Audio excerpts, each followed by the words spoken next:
Adventures, set in the mystical and diverse world of Foreverland, or as the elves call it, Oyala Endor, specifically in the enchanting Middlelands and the mysterious Mistwood Forest. These one-shot adventures are designed for both seasoned adventurers and newcomers alike. Each session is a self-contained story packed with exploration, creative problem-solving, and thrilling challenges, allowing players to dive in without long-term commitments. With a revolving cast of players from our DeaconsTable Discord community, every adventure brings fresh faces, unique characters, and unexpected twists. Tailored for 2-hour sessions and adaptable for 4 players, by default, the MiniAdventures scale dynamically to match group size and character levels.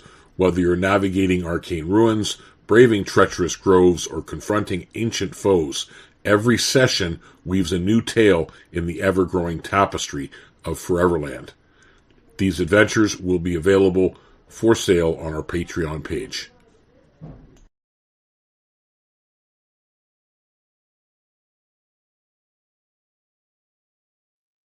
Hey everybody, I'm Deacon Blues. Welcome back to DeaconsTable MiniAdventures, episode 7. Really excited, can't believe we're on episode 7 already.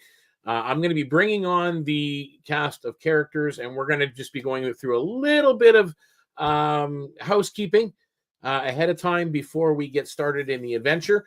But other than that, we will be underway shortly. We are actually still awaiting one of our players. I'm not sure where they are or what's going on, but I'm sure they'll be here soon. So in the meantime, let's bring on our cast of characters one at a time. I'm going to start off with well, we've got her listed here as somebody else, so I'm gonna have to change that. Yay, there we go.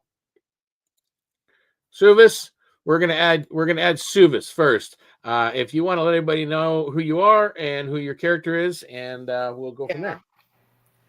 Normally I play Hasaflora. I forgot to switch. Today I'm playing Suvis, a dragon folk, water dragon folk. Sorcerer with the dragon bloodline, so it should be interesting. Excellent. And let's bring out Alira. Hi. I'm Lorelei, and today I'm going to be playing Alira, who is a coastal-born human ranger. Excellent. And we're going to bring out Luca next. And we're going to actually see if I can get an image for Luca as well. I'm checking to see here. Okay, so I believe we're going to do your housekeeping with you, Luca, first before we even do your introduction. All right. I believe the 3 buttons above your name, or down where your name is there beside your microphone, there should be an edit audio avatar in there. So tap on where the name is. Well, I see it. 3 little dots. Yep. Okay. And if you edit audio avatar, that should load up, and then you should be able to select an image for yourself.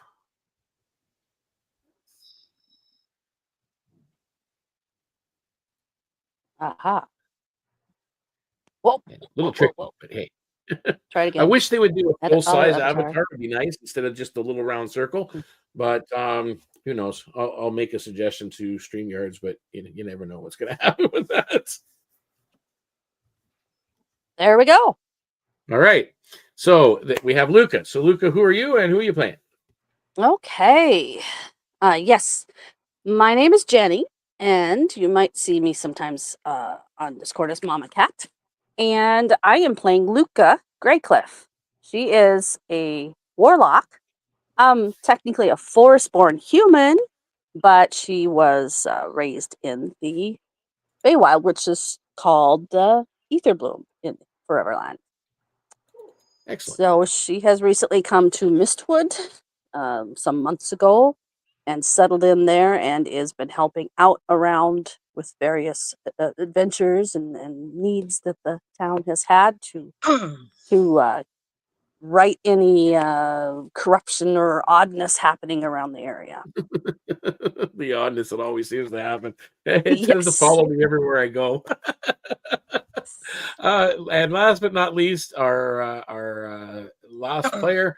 Let's bring out Mabel, or otherwise known as Dipper. So I'm playing Dipper or Mabel Baines.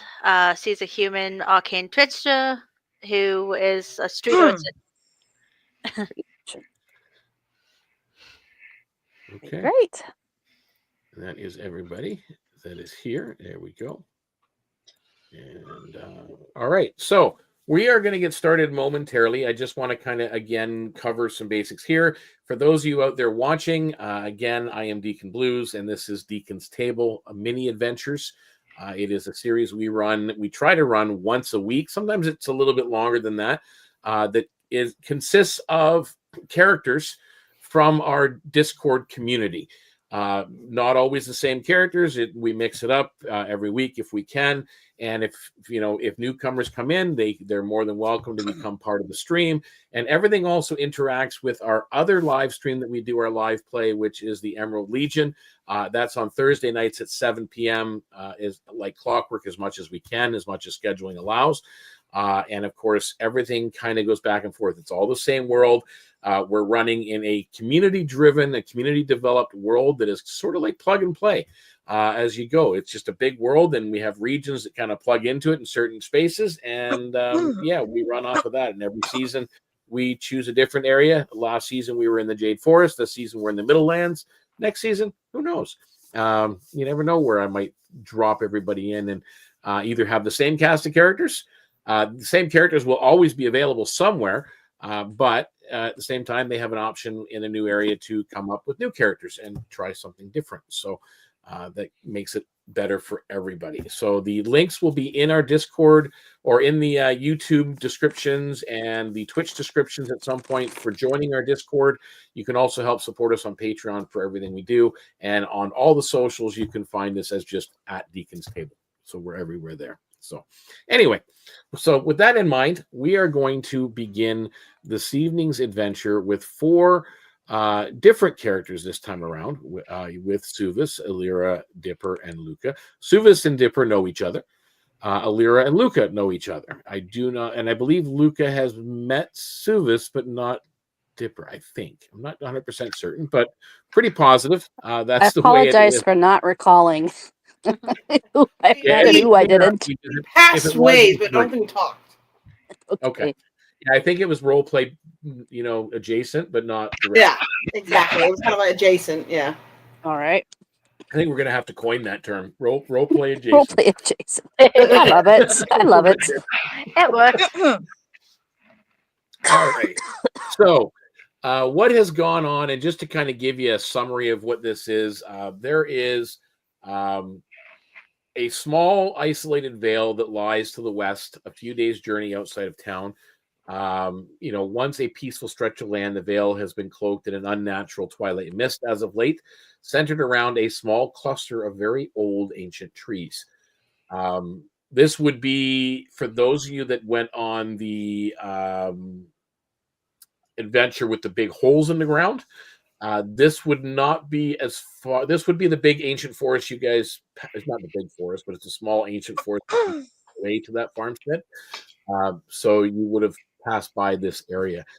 Travelers lately have been speaking about whispers carried by the wind and a growing darkness that seems to be leeching life from the land itself. It just doesn't seem the vibrant self it should be, being as it's spring. Elias Wren, a desperate farmer from the area, has kind of reached out to the community for individuals to help find his daughter, Leanna. Leanna vanished into the Vale days ago, and from what he says, anybody who's entered has not returned. So the longer she's there and the longer she's gone, he's afraid that she's never going to come back. So she that vanished into these trees in the old forest. Yeah, she's kind of gone off into the woods and never come back, and it's not like her. So you guys, for whatever reason, have taken up the mantle of going out and exploring, and hopefully maybe helping out this farmer or finding out what's going on. As I said, for whatever reason, maybe you're being altruistic and you want to be the hero, and help the farmer find his daughter, or maybe you're just seeking adventure and fortune or riches or whatever you're looking to find. But for whatever reason, you four find yourself around the same time, kind of standing at the front, or standing at the western gates. Not even, I don't know why I keep saying gates. There's no real gates involved in in Mistwood. It is basically a barracks and a tower at the side of the road on each end of town. So you are at the western barracks and tower, just on the Golden Road. I'm assuming Suvis and Dipper would be together. Most likely Luca and Alira, having heard this, most likely from the tavern, from the Roaring Fox, have come over. And now the two pairs are kind of looking each other at the road, and it looks like you're all heading out around the same time. And I'll turn it over to you guys. We've all been recruited by who to come out and do this? Check this out. Well, no one's really recruited you per se. You found out this information through gossip and word in the tavern, that this farmer had come in earlier and said that he's looking for anybody to come and help. You have sort of directions on where his farmstead would be. That information was pretty readily available around town. Elias Wren is not, he's been around for a couple of decades now in the region. So you just kind of found this information on your own and decided, hey, you know what? And obviously Alira, probably heard it with you while you're in the tavern. And the two of you decided, hey, let's go check it out, see what we can find. And then you end up bumping into these other two. Okay. Well, hello. Are you all coming with us to go investigate this missing daughter of Elias Wren's? I suppose we are. Are you going as well? Yes. My, you're colorful. Such cerulean blue skin.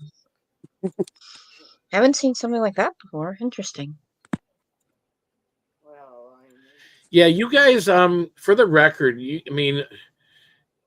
Dipper looks like a human, but an off-world human is what she looks like. Suvis, on the other hand, would have been a dragon born somewhere else, but for some reason, when she came through the vortex, she became a water dragon folk, which you don't see in these parts in general. Like water dragon folk in general would be closer to water, but dragon folk in general, I think you've only seen maybe two come through town entirely, and all the time you've been there. So they're not very common in these parts. Alira looks like your typical coastal born. And then, of course, Luca being a forest-born human, you kind of pick these things out. So that's the experience you have with one another's ancestries. And Subis, Luca would be kind of, I guess I would say energetically moving about you, maybe asking you a bunch of rapid-fire questions because you're very unusual to her and new, and she's trying to find out all she can about the world about her. So bear with poor Luca as she's excited. Yeah. You remind me of someone else I've run into recently. What's that? You're really quiet there.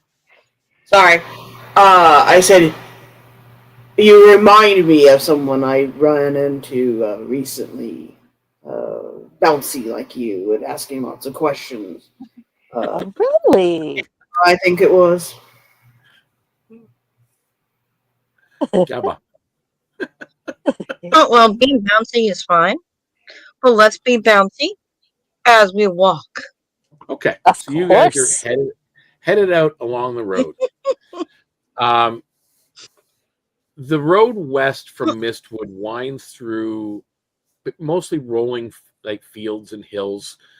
There are scattered groves of trees where the wind carries an eerie hush to it. For days, you've heard tales of this growing darkness, around town. You've heard these rumors talking about that finally came to a head today with the farmer coming in earlier and just kind of spreading the word. This land was once bright and peaceful. It's now been swallowed by a thick, unyielding mist that looks very similar to the mist of the Mistwood Forest. But this is now, over a day's travel from the town as you've gone. You guys have gone out and spent the night and continued on your way along the road. The sun hangs heavy in the sky, but as you near the edge of the vale that you know where you're headed, and the border, the warmth dims from the sun, as if it's reluctant to touch the cursed ground itself. At the crest of a hill, you first glimpse the Shadowed Vale that sprawls down in a small valley before you. The mist writhes like a living thing, tendrils stretching towards the edges of the land, clinging to the gnarled trees, but reaching towards the road and the trees stand silent sentinels. The air grows colder, thick with the scent of damp earth and decay. A battered wooden signpost leans at an odd angle just off the road.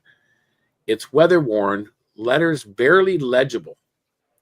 Beware the Shadowed Vale. As you step closer, the wind whispers through the trees, as if for a brief moment you swear you hear a voice, soft and pleading. Help me. Did you hear that? I did. Just kind of do a little bit of share here. So you can kind of May I just say quickly, too, that on the walk from the previous day to get there, Luca would have told the story to the others about the last time she came out this way and the farm they found and the burrowing creature that they fought underground that spoke into their minds. And how... Yeah, and that's still probably about another day and a half, 2 days down this road, straight west. This is an offshoot that you didn't even notice as you were going past it the first time through, because of the snow-covered ground. You really didn't see the toppled sign. You see bits of fence posts all along here, as there's farmsteads and homesteads here and there. But there's this path, and the path actually heads north of the road, whereas the farmstead you were at before with the holes was south of the road towards the water, towards the coast.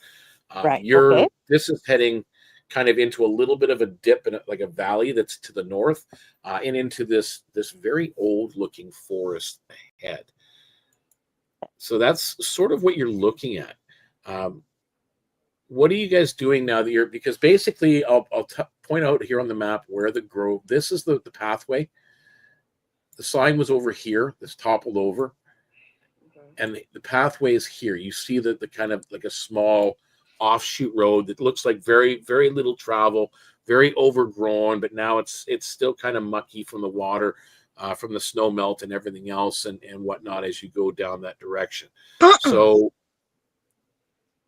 what are you guys doing? Luca also would have had introductions to the others of her familiar, which appears as a white raven with extra long feathery feathers. His name is Thistledown.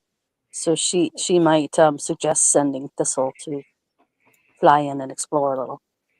That might be a good idea. By the way, who's the how do I put this? The meat shield of this group. Sorry? Is there one? It's not me. You cut out there. I didn't quite hear what you said.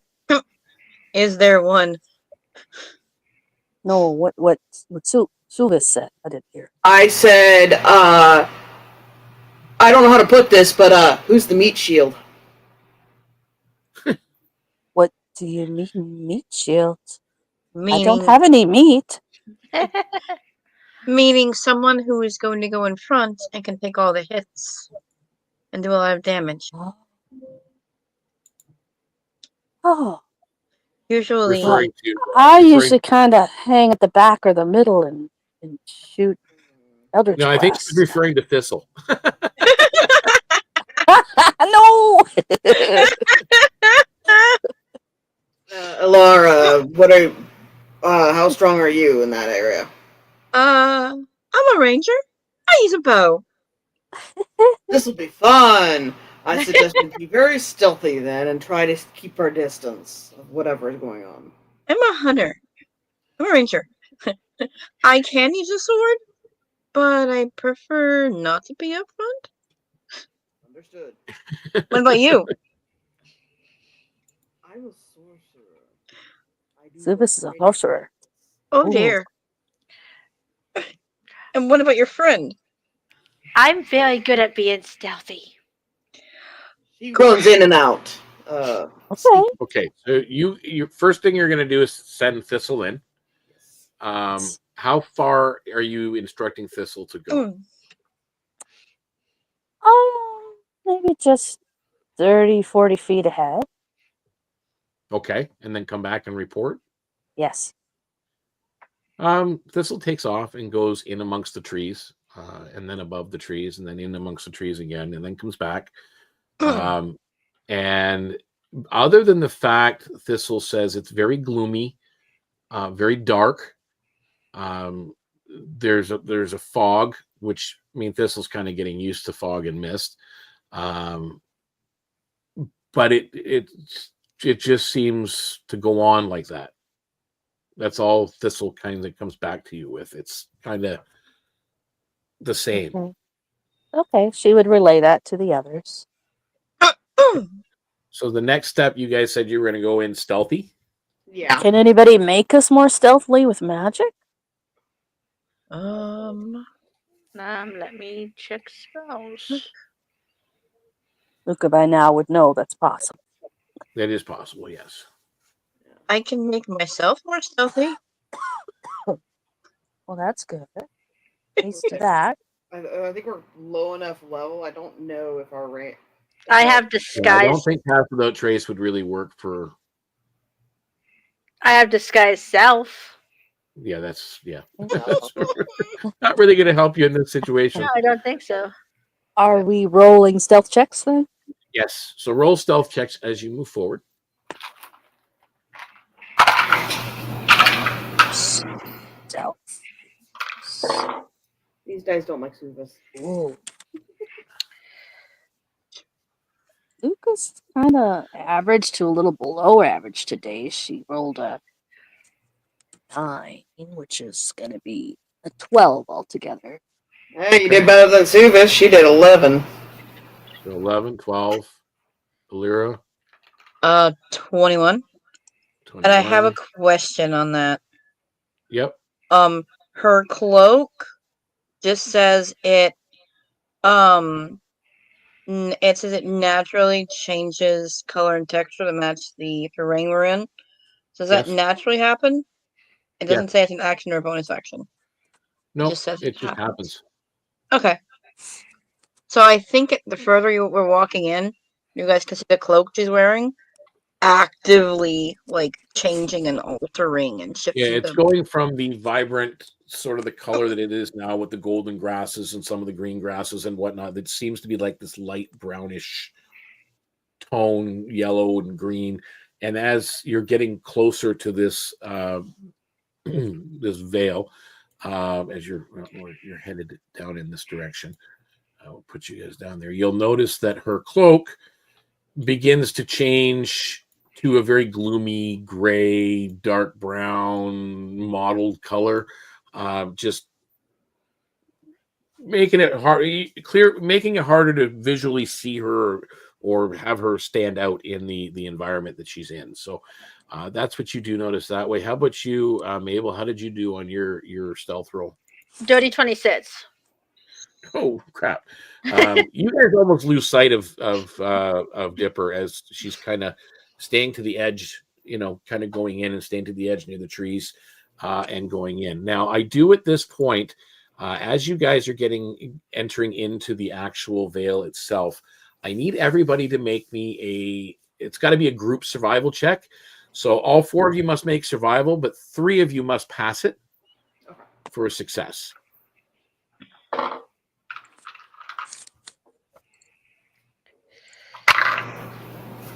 That's a 17 total for Luca. Okay. Dirty 20. 22. Okay. 26. Okay, so 3 of you have made it. So I don't need to ask, Suvis. You're good. I'm glad because I wasn't helping very much. You guys, for a Hey, I'm moment, more of when a you guys are researcher. starting to enter into the darkness of the veil, and the trees are kind of starting to now go above you, and you can now see the darkness and the gloom that Thistle kind of emoted to you when he came back. It's kind of like a supernatural gloom, and it's making it very difficult to tell distance. You're looking back at the road, glancing back. You're being careful. You're being stealthy. You look back at the road, and it seems like it's a lot. For a moment, it seems like it's a lot further away than what you've actually gone. And then a few moments later, you're kind of glancing around, and it seems like you hardly left the road at all. And you're not sure how long you're walking for as you're moving forward. What do you guys like? It's a little bit disorientating as you're going. Reality itself is almost wavering. What are you guys doing as you go and this is happening? Treading very carefully forward, trying to step forward, make sure the foot lands on something solid and not on a stick to make more noise. Okay. So you're just being a little bit more cautious. That's okay. Understandable. Anybody else? Might have my dagger out, just As I said, crystal in you're one hand, feeling dagger in this the other. natural feeling. Anybody else doing anything as you're moving forward and you're getting disorientated? I'm just kind of looking around, trying to, again, like Luca, be careful of where I'm stepping, and also kind of being perceptive as much as I can around us. Okay.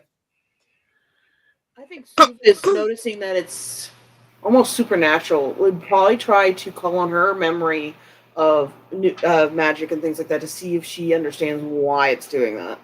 Okay, so you're kind of trying to concentrate on why, like what's going on. What about you, Mabel? She's again being more stealthy, but she's also like kind of looking around, trying to kind of figure out what's exactly going on. Okay. For Luca, Mabel, and Alira, you guys are kind of moving forward and you're trying to be more cautious, but it's really odd. After what you think it's been about another half an hour,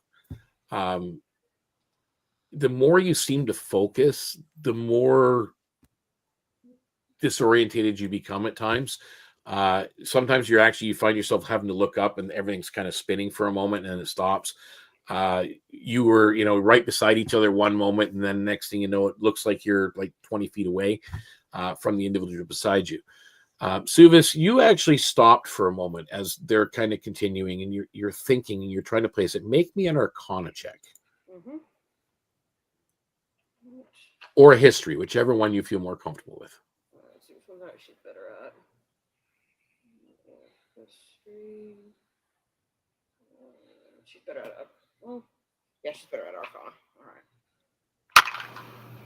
All right. That makes it 13. Not the greatest. No, there's magic involved here, obviously, but you really can't place it. Yeah. At all. You're trying to move forward. Worth a try. But you guys, you do have yourselves, like you're not losing sight of each other. You're moving ahead, as disorientating as it is, and it's really unnerving to have that sensation as you go, because as I said, it's just everything is very dark. It's very gloomy. The sun's, the sun is out, but it's really not making its way through the trees. It's very eerie here. So you push forward, and after about another hour, the mist coils around your ankles, curling like spectral fingers against the damp ground. Shapes flicker in the gloom, remnants of the past, or perhaps just mere tricks of the mind. Then ahead, a structure emerges, just off to the side of this kind of worn out road. It's a small, crumbling roadside shrine. Its stonework worn and battered by time. There's candles burnt down to stubs, littering the ground. Their wax long melted into the cracks of the shrine's foundation. Among them, scattered offerings lie abandoned, like silver lockets, or you see these carved wooden charms, delicate rings tarnished with age. And inscribed in the stone above the altar is a name, just barely visible through the mist. Leanna Wren. The air grows heavy. A whisper drifts through the veil of fog, soft and trembling, and once again you swear you hear it. Help me. The faint voice is faint, yet undeniably real. A shiver crawls down your spine as the mist swirls in response, thickening, pulsing with unseen intent. As suddenly as it came, the whisper fades, leaving you alone in silence.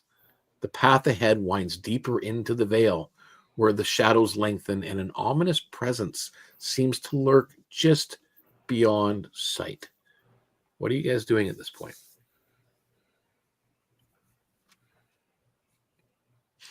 Luca would go to the words there with Over the Leanna Wren and run her fingers over the letters, trying to tell how old this carving of this name is. Has it been there for 100 years? Or is it more recent? It's really hard to tell, but you can make me a nature check. Okay. Can I assist? Yes. I also, hold on a second, I have something that might help. I have a crystal focus that she picked up. When activated, gives a +1 on nature checks when outside for an hour. You've been outside for more than an hour. I know, but I'm going to activate it now. Yep. We'll have an hour from now to add +1 to nature checks. Okay. When I rolled a nat 20 anyway. Nice. Oh, nice. This stone, you're not sure about the carving. It's hard to tell that. But the stone that it's carved into is hundreds of years old. She looks to the others and says, how can this be? If we're looking for Leanna Wren, how can her name be carved in here? This is so old. What is going on here? Anybody else? I mean, again, I would probably try and pull on knowledge she has, which again, she's more of an arcana type individual, or like history or something like that. But she would try to see if someone magically put it there, with it being as old as it is, or if there's any magic done around that area, kind of thing. You get what I'm trying to say? Like, is it an illusion? So you're investigating the shrine to see what. So make me either an arcana or a religion check. Something is clearly asking for help. Yeah, yes, we definitely heard that. But how can it be hundreds of years old if she just went missing recently? I don't know. 21 on arcana. With the arcana check, you're kind of you're doing like a brief inner meditation. You're feeling the stonework. You're checking out the shrine itself. And what's coming to you at this point is this overwhelming sense that this shrine was once a ward against the darkness, but its power has long faded. Again, it doesn't give you any insight into the carving on the stone itself, but this shrine was a ward against the darkness itself. It can, and with that high of a roll, you know that it can be restored, but you don't think you have that particular level of power. I think Sufis would write that down. Like, she would write it down that she's going to basically tell someone when they get home that someone stronger probably needs to investigate this stone and very possibly reactivate it. And she'll tell the party as well. This used to ward against darkness, but it's long faded, and I can't restore it. But Anybody else do? not sure about the name. And it is odd that we keep hearing someone call for help. Yeah, your volume keeps fading out. So it's just so you know, for some reason. For some Goes from reason, very, very quiet to very, very loud. yeah. Yeah. You go from super quiet, we can barely hear you, to ow, my ears, then back to super quiet. Yeah, your mic's picking you up different. And I know for a Yeah. fact it's her mic because I hear her talking in the other room. Yeah, Aha. we're not hearing So- anything out of it right now. I don't know what's going on with it because I Here you haven't are. changed anything. Yeah, I Yeah, don't know you're why. fluctuating. It's weird. Yeah, it's weird. It's very I strange. had issues with that before. We're I just have having some- issues. Dipper, are you doing anything at the shrine? Well, Sia's very curious about magic being an arcane trickster, so yeah, she's kind of looking at it and trying to kind of figure out what Suvis is doing. Okay, so you're just basically going over what Suvis has already done. Yeah, she's kind of watching. Okay. Lyra's you don't- thinking because, like Luca pointed out, how can something have just happened, but yet this might be older, unless something is going on with like time or something is being unusual. Well, so far you've looked at the stone where the writing where her name was carved, and just determined that the stone was old. You really can't tell the age of the carving.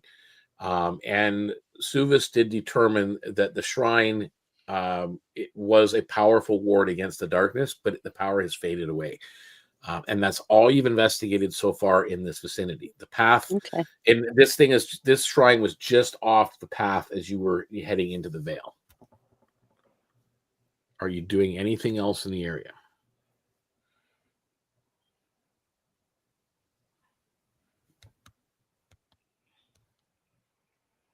Think of anything. My biggest thing is trying to figure out where this voice is coming from. Mm-hmm. It seemed to, when you did hear it, it seemed like it was coming from down the path, from deeper into the Vale. Okay, so we will be heading towards the voice then, correct? Yeah. Right. Mhm. That's where Agreed. you've been heading in that direction. Exactly. And it's getting darker the further we go in, right? It's like you're going into like the heart of a dark cluster. Like, it's not a big forest, but these are ancient trees, and they're all like, they're really overgrown, and this path is overgrown, and it's hard to follow. Like, this road looks like it may have been a pretty main road 100 or so years ago. Interesting. I think Sufis would also warn the party. Obviously, this was warding against something, some sort of darkness, so we need to keep on our toes because it's not been held back for a while. I so you- think I don't know if it'll help, but I think she'll pull out her lantern of revealing. Maybe it'll help give us a little bit of later insight. okay, Things. and the lantern revealing does. All right. Go to what it does. Allows you to see invisible creatures. Hang on. I just had that thing up. It's eliminates invisible creatures or objects within its light. I don't have anything beyond that. Okay, that's pretty much it. So if there's anything invisible, creatures or otherwise, you'll see them with the lantern out. I just thought it might help. All right. So with that, you push on. I'd say so. Okay. Kind of being a as little more wary, as we go. Yep, you're being more cautious, and as you do, the mist thickens as you follow the path deeper into the Vale, swallowing sound and muffling your footsteps. The air is dense with an unnatural stillness, yet faint echoes drift past. Laughter, whispered conversations, the distant clatter of daily life, though there's not a living soul in sight. As you emerge from the mist, a village appears before you. Wooden buildings stand eerily intact, untouched by time, but abandoned. The streets are lined with empty market stalls, their wares long decayed into dust. Doors creak on rusted hinges as though waiting to welcome guests who will never return. A cracked well sits at the center, its stagnant waters reflecting the dim light of the ever-present twilight. A chill again runs down your spine as a breeze stirs the mist, carrying with it the sound of footsteps, not your own. And I'm going to switch the map here. Something's coming. She whispers. Yeah. Be ready. You think? They may have You already think there's noticed. something? Maybe. They may have already noticed us. Just be on guard. Okay, there's the map. How far out does the lantern of revealing illuminate invisible creatures for? It doesn't tell me. Let me try and Google it. I think it's All I have is a regular very lanterns. basic. 30 All I have is feet. a very basic description of it. Okay. Hey Google, what's the range of a lantern of revealing? Cool. Range of a lantern of revealing is 30 feet. It sheds bright light in a 30-foot radius and dim light for an additional 30 feet. Invisible creatures and objects are visible as long as they are in the lantern's bright light. There you go. Nice. Thank 30 you. feet. Save you some time. Thank you. Sometimes it's nice to have. I realized I could do that because just a moment ago while I was talking to you guys, it started to go off because it heard something I was saying.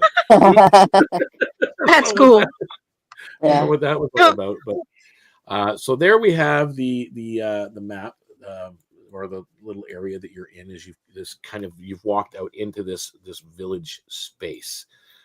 So it's a weird sensation you're getting standing here. Like you're looking at this and you're hearing, these voices maybe from the past, here and there in the distance, and then it's there's laughter and there's talking and so on. You see shadows flicker in the corner of your vision. What are you guys doing? Ghost village, it says. Yeah, and I'm looking for very specific things at this point of what you guys are doing as a group. Shall we go see this building here? She says, pointing to the northwest. Where were the footsteps coming from? Can we tell which direction they're coming from? Well, someone's got tracking. I have tracking. I assume Subas would be What like you kind guys of. didn't do in the last scene? Miss Ranger. I was waiting for that the last time around. Like, It's been a while since I played a ranger. Okay. It's been a very long time since I played a ranger. Yep. So roll me your tracking. Okay. Let me do my adding because I have a couple of things. Is Alira the one that was a hunter too? That sometimes. Yes. Okay. Yes, she is the hunter that goes out and gets stuff for Roaring Fox and helps around town.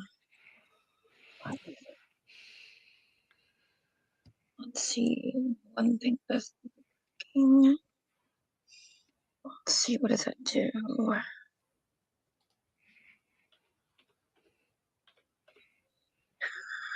Is it that? Okay.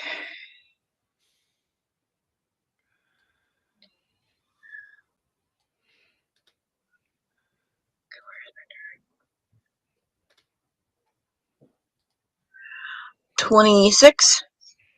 Ooh. Okay. I have a few things to help. You see tracks, going everywhere. Do they look fresh? They Some look look old. fresh.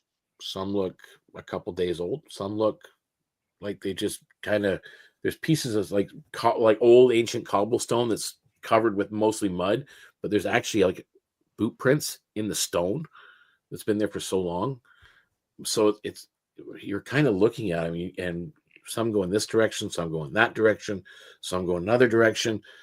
They seem to be going all over town, just like you would expect to see in a living town.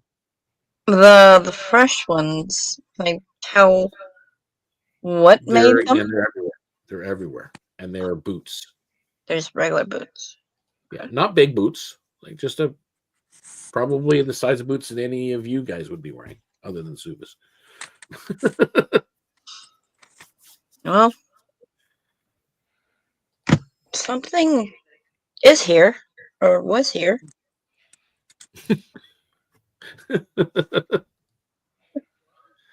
Anything else you guys are doing? There are a few notable things that you like, places you see in town, that the buildings that look more identifiable than others. There's the cracked well, which is not far from you now that you see. There's an abandoned inn, and there is the town square, which is just up ahead. Do you go and start investigating different places? Are you just staying here to try to take more in? Like what is your overall? Well, I'd like to walk up to that building that we see the door of. Okay. And just touch the door and see if it's it's just solid. It's solid, but as you touch it, it kind of falls off its hinges. Careful. And that's this door here that you see. Right. This door over here, this is the inn. And up here is where you see that. Shoot.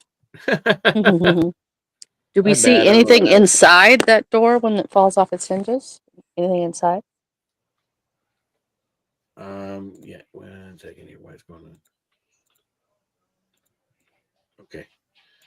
Yeah, it's just it looks like an abandoned house. Okay. The track where everything is still out. Like you see a table that is kind of collapsed in the corner, but there's still dishes out. There's still, like, someone just didn't pack up and move. It's just like there's shattered pottery and old burlap sacks of been sitting here, probably rotting grain inside of them that have long since been eaten away by maggots and bugs and whatever else. Yeah. You're muted, Naomi. No wonder. I didn't realize I was muted.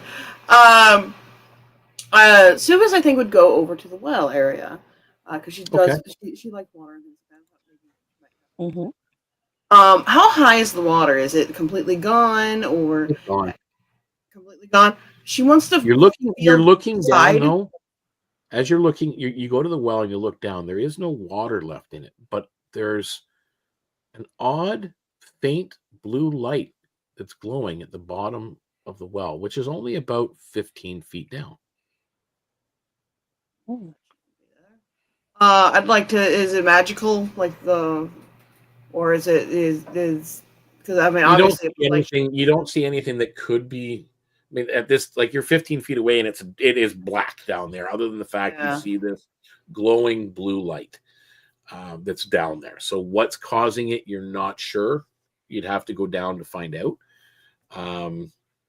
However, if you'd like, you can make an Arcana check.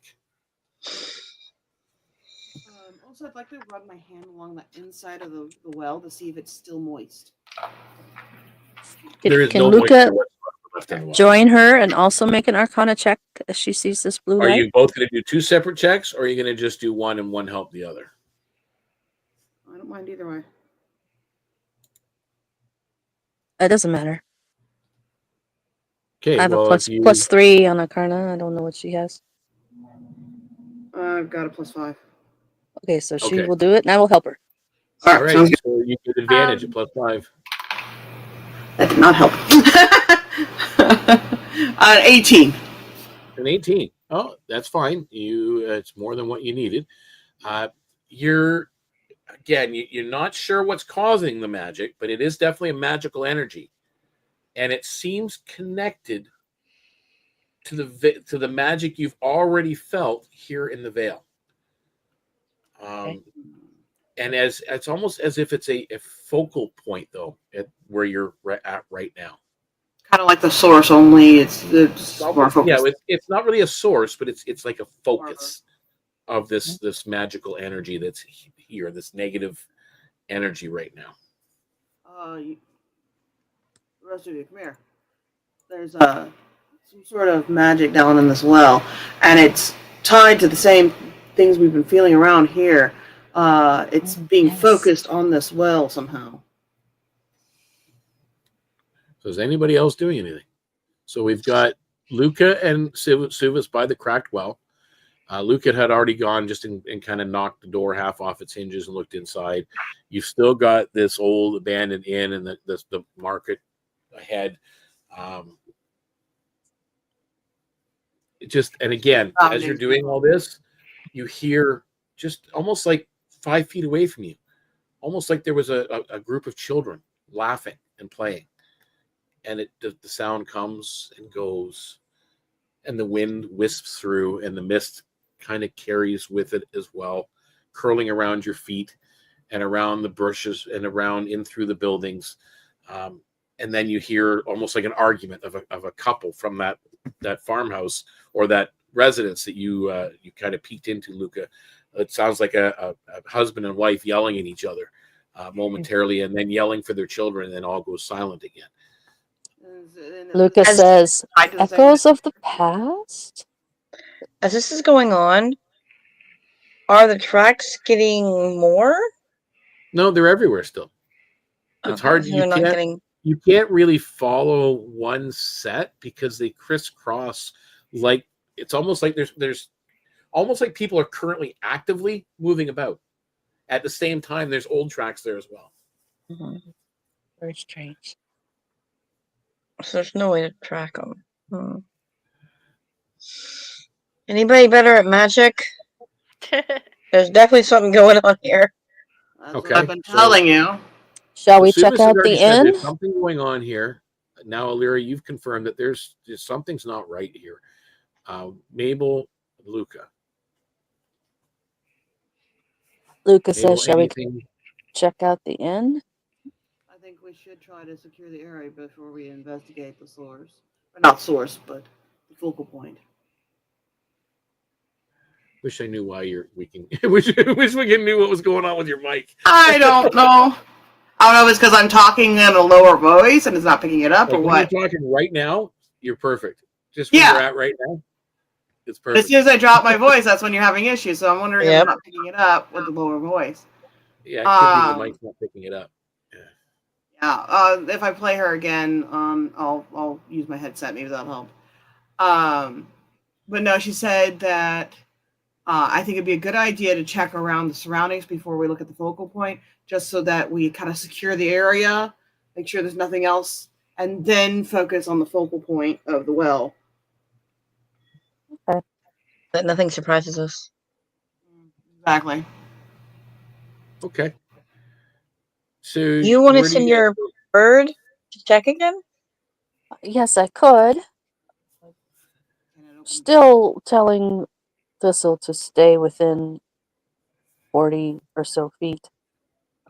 Thistle flies over the inn and towards the town square center ahead, or what would have been the town square that you're assuming, and comes back a moment later with just kind of his head turned sideways a little, and you get this odd emotion or sensation from Thistle, because you don't speak to him, correct?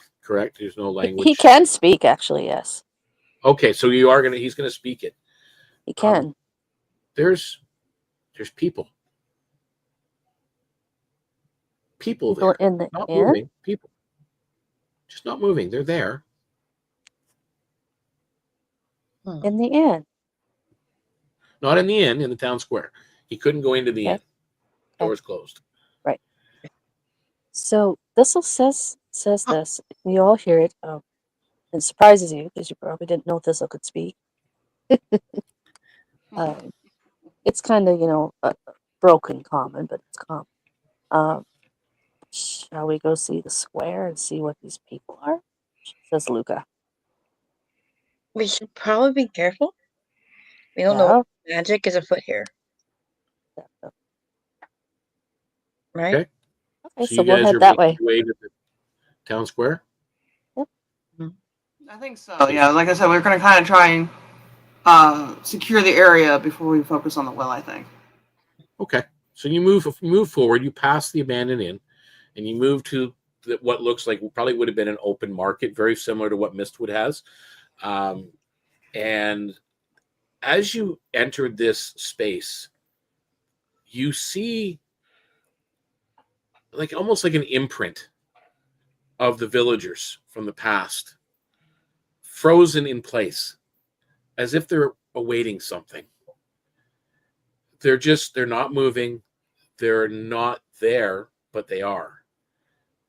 And again, you hear conversations from different parts of this town square that kind of go past from different directions and fade into silence. Do I get the sensation that we shouldn't get too close to them, that we'll get stuck to, or Well, it depends. Like what you're trying to get. I'm trying to check in it, like again, of what the intent is here. Yeah, kind of So like trying to, like, if I have to roll another Arcana, I will. You have an option at this point. Then, if you're trying to figure out what the meaning or the intent behind something is, wouldn't be really an Arcana. That'd be more of an insight check. So you can make a solo insight check, or you guys could do a group insight check. I think it'd be better to do a group. Probably. Group. Let's do a group. Probably Yeah. a group one would be better. Definitely a group. Okay. So everybody roll an insight check. And as a group, you need to succeed 3 times. I got a 19. Okay, that's 1. I'm not helping here. Altogether, I got a 3. I got a 22. Okay, that's 2. 22. That's 3. As you guys kind of you're all talking amongst yourselves and trying to focus on what's going on here. Something just doesn't seem right with the sounds, with the visions, everything else that's going on. And all of a sudden it just dawns on you that this isn't real. It can't be real. The illusion weakens and you begin to see the what it truly is. This is a ruin covered in creeping vines and brittle wood, untouched for decades. There's the images of the people disappear. The behind you, the glowing from the well, the bottom of the well is gone. There's only one set of footprints at this point, and they lead through town across the other side. Can I tell what left the footprints? Again, booted footprints, very similar to your sizes, if not smaller. Let's follow these prints. Perhaps they're Liana's. Now, there still is the ruins. There is the well, and there still is the ruins of these buildings, like the old, what looked like the inn at one point, but it's more dilapidated now than what you envisioned it. So are you leaving the village behind and moving forward? I still would want to check the rest of the buildings just to make sure we don't miss anything. Make sure there's no one hidden in there or any items that might have caused the illusion, things like that, right? So are you going back to the well, or are you checking out the old abandoned inn? I think we'll do the inn first because it's on the way, and then we can stop by the well just as obviously I haven't looked at it to see that the glow's gone. Go with, because I think it's best we all kind of stick somewhat together. Yeah, you guys, once again, you're kind of going through this, and all this is happening, and it's very gloomy, it's very dark. You get that chill down your spine again. It's just something, it just feels wrong. You go back to the abandoned inn, And as you there's no door on it now. It's just everything's cracked on the floor. You do see what looks like it would have been just like a full height table beside the door as you walk in, and there is a book lying face down, like an old leather bound book lying face down on top of the broken wood. And the only thing else that really remains intact in this particular room, like everything is pretty well destroyed, except there is a large stone fireplace at the other end of the room, like you would find in a typical medieval tavern or inn. And there's no fire in it, obviously, but you sense a warmth. Like this whole place is cold outside, but in here, you do sense a warmth coming from the fireplace. But yet there's clearly been no fire ever lit there. So the only thing you see is that and the book. What's the name of the book? What's it written in? So you pick up the book and look I'm not touching it. I'm just looking at it. It's face down. It's face down. It's just a leather-bound, worn, old book. You're surprised it's still intact. Okay. Does anyone have a mage hand to flip over the book? Do you do that? That's a good idea. Does anyone have mage hand to flip over the book? Oh, you know, I actually have mage hand. Okay, so Flip do you it do over. that? So I can use mage hand to flip the book over. Okay, so you flip over the book, and sure enough, it looks like it was a guest book. You can't see any of the pages are really tattered and worn. The names have mostly faded. You can see the occasional letter written throughout. It looks like written in common at one point. Like you see letters that stand out to you, but everything else is faded and gone, except for the last entry on the page that it's open to. It's not as old. It's pretty. It looks a little old still, but it's clearly written. Leanna Wren, one night stay. That's the second one. Here we Does are. it say the again. date? No date. Man. So I will let the other party members know that then. So she stayed here. And Just like the stone altar before we came into the village. Curious. I think Sufis will walk over to the fireplace to try and see if it's another part of that illusion or if there's something else. It's not. You're at the fireplace, and again, your knowledge of Arcana and that is there is a magical. It's not even really necessarily magical.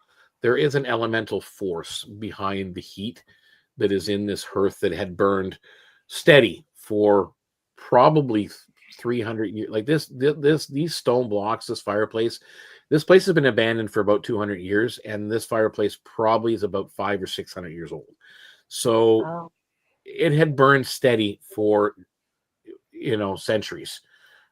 So whether or not there's just a residual elemental force here that's sticking out or lasting and holding out, you're not sure. But it's not really part of the illusion that was all part of it. It's intriguing. They must have used some sort of source that held on to the heat. It's still here somewhat, but it's not related to the illusion. No. That's what she says to the party. I'm guessing there's no tracks in here, right? Nope, nothing. At least, as I said, not that you're noticing. It's kind of everything is pretty run down and decrepit right now. Yeah, just kind of checking to make sure there's nothing else we've missed. Just kind of checking the walls and just anything. Nothing else here. There's really hardly any walls interior left anyway, and most of the exterior is knocked down.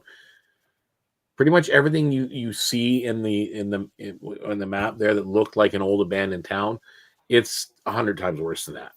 Like the walls are mostly gone. Yeah. I think that's all we can find here, but that is intriguing what we did find. It's interesting that it's still there. Yeah. So what are you doing with the book? Are you leaving it behind? Are you bringing it with you? Honestly, with us looking for those individuals missing, that would be an easy way to bring evidence versus like the stone, which you can't do. That we have actually found evidence of the individual in case we find that we can't bring the person back. This would be a good way to prove that we did at least find evidence of her. Okay. So the last place you have to check is the well. And Oh. it does make sense with the illusion. We'll go dropping back to- over and look at the ruin of the well. Mhm. Yep. It's not as clear as the last time when you notice the blue light, but there's still a very, very faint blue glow at the bottom of this well. Probably more of 30 feet down right now than just the 15 that it was before. You can see, and it looks like old, like it's collapsed on the inside of the well. It's rocks and dirt at the bottom, but there's something glowing down there. Who wants to go climbing? I have a rope. Oh, don't we all? But who's the best on the rope? That's the question. What about our little sneaky down there? I got an acrobats of 6. It's an athletics you would need. to climb the Athletics. I could speak to Thistle. That is true. You do have your little bird. That does help. At least find out what's And- down there before we climb. I would ask you to either shutter the lamp or move it away a little bit from the well. Mhm. Okay. And then Okay. I turn and don't see Thistle anymore. But I tell you, I'm sending Thistle down. Okay. So you're setting Yes. Thistle down the well. He's invisible. Oh, that's cool. That's cool. He's headed down the well. Thistle comes back a moment later. He becomes Yeah. visible again. Hand. Silver locket. Oh. She takes the locket, shows the others. Look No, what he doesn't Thistle bring it found. back. He He says just silver comes back and locket. says there's a hand and a silver locket. Yeah. Oh, Lord. He says there's a hand and a silver locket. All right, who's the strongest? And I won't touch it. That's what he says to you. I won't touch it. So there's a He won't hand. touch it. There's like a 7. Why won't he touch it? Well, it Why sounds won't like he? sounds like there's a severed hand down there. Yeah, why won't you touch it? Don't want to touch it. Because of the I'm hand or thinking because of something else? I don't want to touch it. It's a magical something that's probably not. Mabel, how far does your mage hand go? Let me check. It says 30 feet. So right at the edge of your range, so you could send your mage hand down. Okay, I'll try getting it with mage hand. Subas pulls on to the back of her collar just in case she leans too far. Leaning over, you send your mage hand down, and you see the glow down there, and all of a sudden, it's your mage hand, stops. You can barely make it out, and it grabs onto whatever's sticking out of the side of the well or the rocks, and you hear snap. And you bring up the mage hand, and your mage hand brings up a skeletal hand that is clutching a silver locket. I had a feeling it would close. With a name, there's a name engraved on the locket. No. I wonder what the name is. I have a guess. Yeah, it says Leanna. I think we found her. Well, don't touch the And locket. that in case grip it's was cursed. holding it tight, and that skeletal arm or hand is old. So the rest of us probably down in the well. So That you or guys, took it down the well for a reason. what's that? Well, I was wondering if maybe someone. Because why would it be in the hand? Makes me almost wonder if someone took it from Leanne and dove in the water to get rid of the locket for some reason. But that's a far-fetched idea. Yeah, But 'cause there's no Leanna's water. name was on the book ledger. So It was on the somehow ledger, which looked like it was about maybe 10 years old. The writing on that in that ledger in the guest book, Her name looked like it was in a stone that was hundreds of years old at the edge of the road. Yeah. And now you find like a shiny, not a dusty or dirty, a shiny silver locket in the hands of a Skeleton. ancient skeleton. So weird. I was gonna say, like it's almost like there's a time warp or something going on. Either Definitely that or is. someone's been using the name over and over. So what are you guys doing?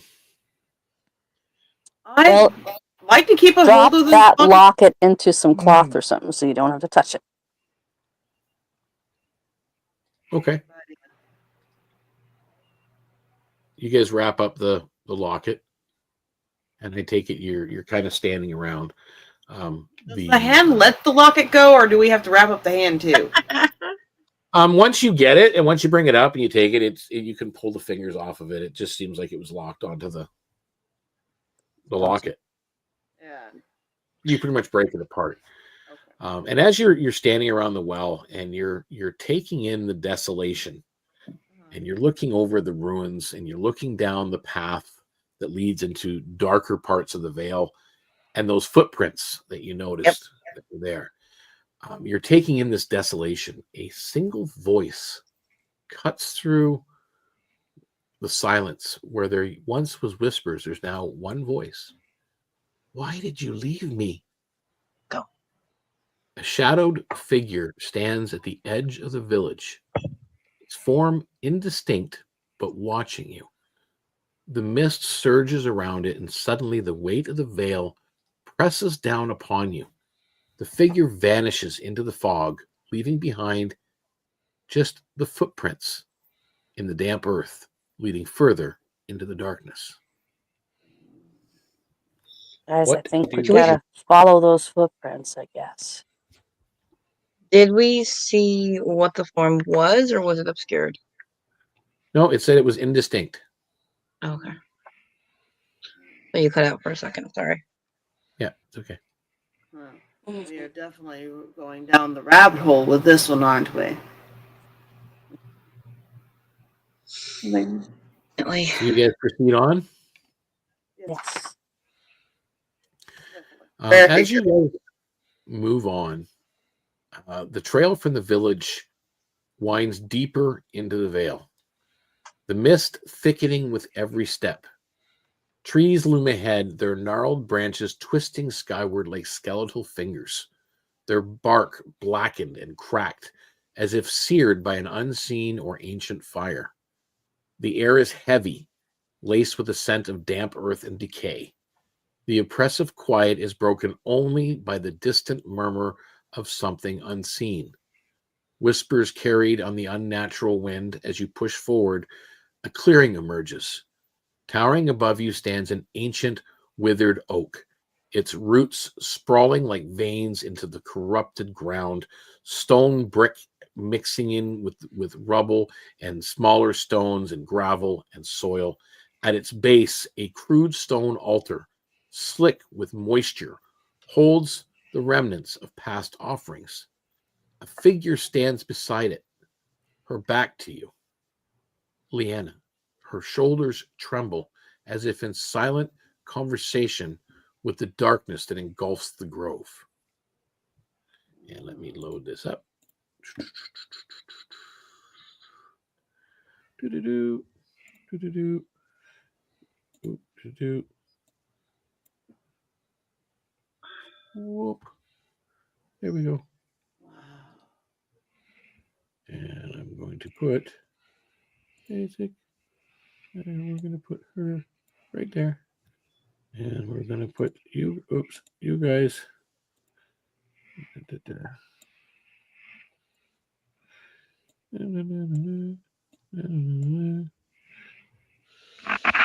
Where is it? Where are you? Here.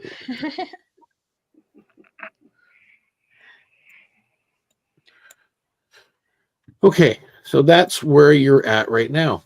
So, what do you do? She seems to be in communication or doing something at this altar. Altar? Yeah. It's an old altar at the base of the tree. Okay. Does it seem like the darkness is coming from the altar or from the Earth? It's definitely tied in with all of it. Yeah, all of it, yeah. All This together. grove that you're in right now with this tree seems to be the heart of the corruption that's around. Is the tree corrupted along with everything? Oh yeah. And Yeah. this darkness that you sense, you feel it getting stronger. The more she talks, the longer she goes. If I realize that, then I'm probably going to try to stop her because it could be an Yeah. incantation. Luca would say, "Come away from there." So you're trying to. So Luke is trying to stop her as well.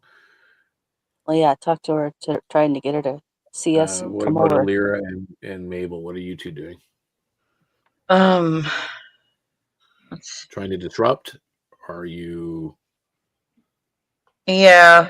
Yeah, I'd probably try and disrupt what she's doing right now. I was going to ask. I was have Subis tell Dipper to hide in case Yeah. it gets into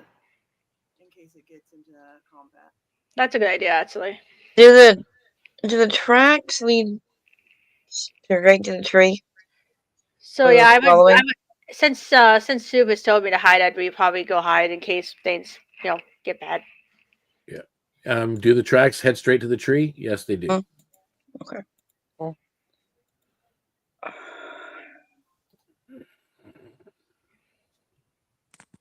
Just 1 second here. As you guys are doing this, you see an image here as she's doing this, and you're trying to do what you're doing. You're trying to basically distract her or stop whatever it is that she's doing. I need all 4 of you to make me a group Arcana or religion check. Each individual can choose which one they're doing. And again, 3 of you must succeed for it to be successful. But as this is happening, a deep guttural growl rumbles through the grove. The shadows around the altar surge and writhing as forms begin to shape, coming out from the edge of the thing. And you see these guardians of some kind come out of the darkness and coming towards you guys. So what is the roll that you guys made for your Arcana and or religion check? 11. Sorry? 11. 11? Okay. I got 22 Arcana. Okay. 17 Arcana. Mabel? Nat 24 Arcana. Oh, nice. With that, and you guys are kind of taken back as you're trying to disrupt her, and she kind of falters a little bit and she stops speaking, and these individual creatures vanish back into the shadows as they were coming out. They've recoiled.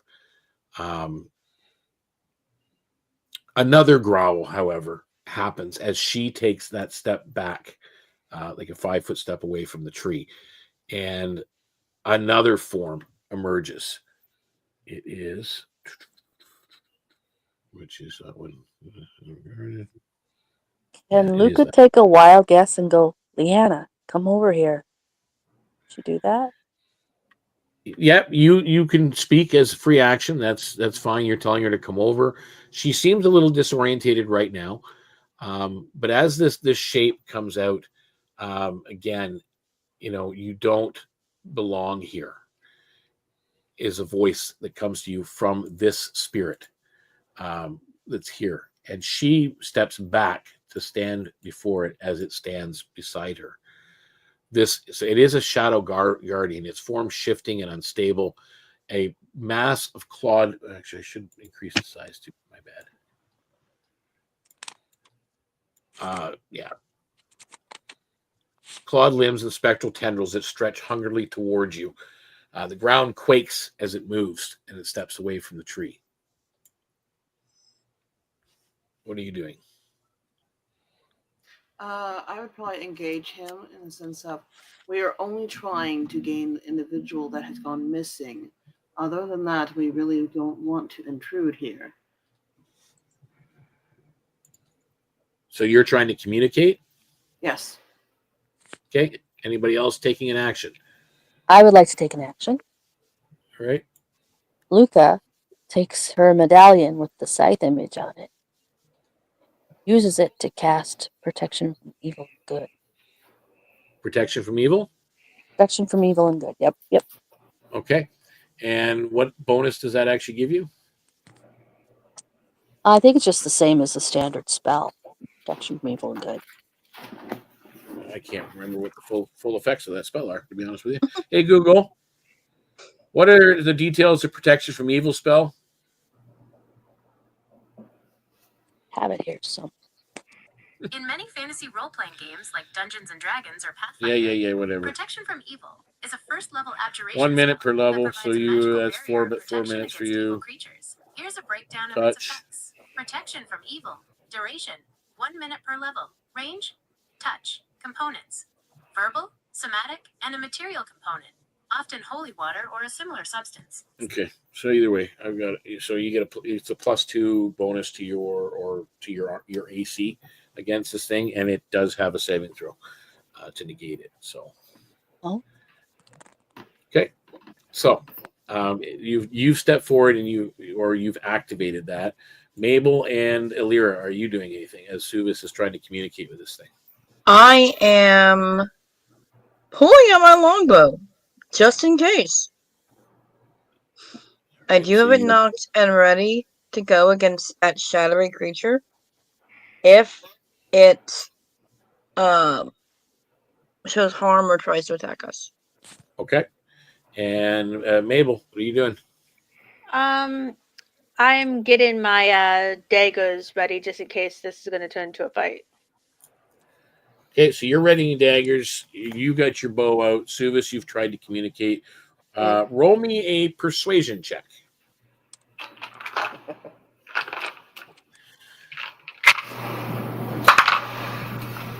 Persuasion.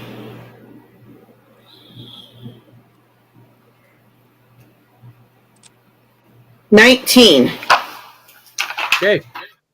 It kind of looks at you with these fiery red eyes and seems to pause momentarily. And all of a sudden, its growling voice just kind of scratches out towards you, cutting the silence once again. And you hear his voice say, "She's mine." And with that, bang. It vanishes and reappears right beside Mabel and Luca.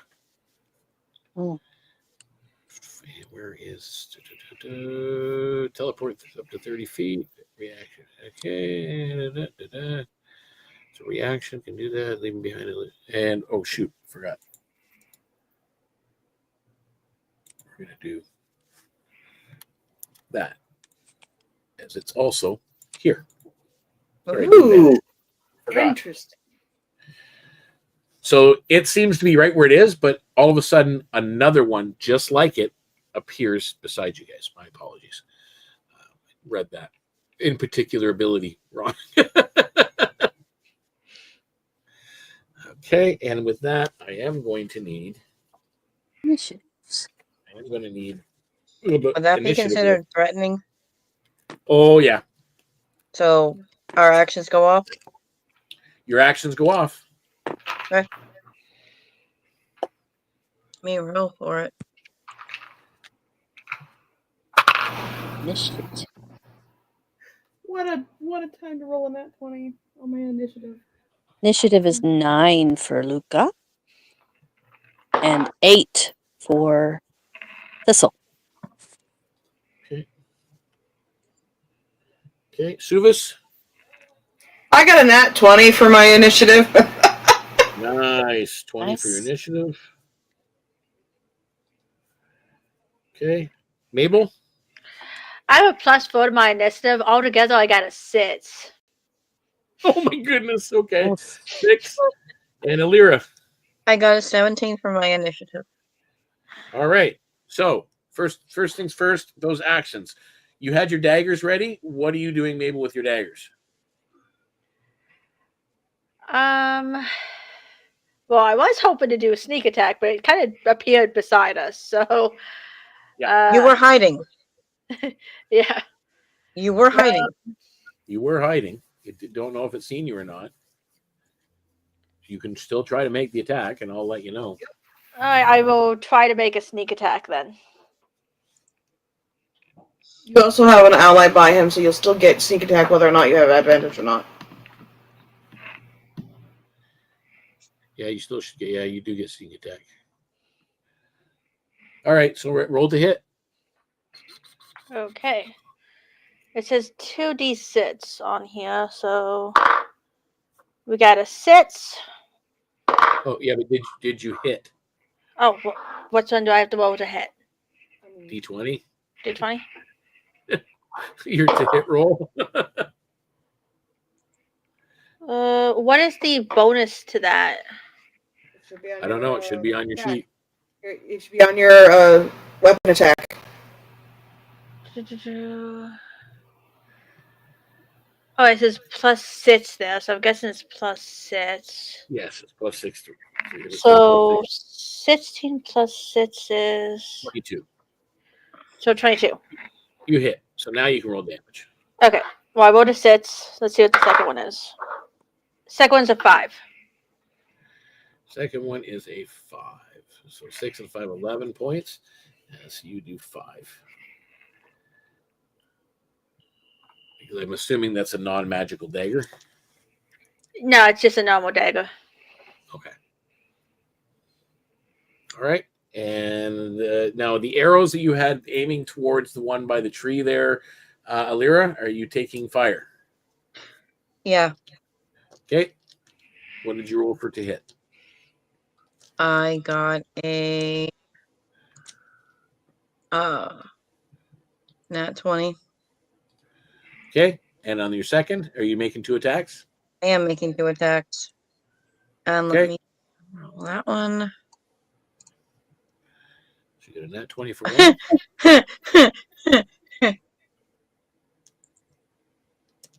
I just got a nat 20 again. Oh, crap. Okay, so 2 nat 20s. So you, boom, boom, you see these arrows thunk into it. Roll damage. And it is a magical bow, by the way. Yep. Okay. And it's for the nat 20 damage, it is roll max and then double it, right? You take Never remember. your dice roll, your Okay, first double. dice roll, that's it, and double it. Okay. Okay, so let's see.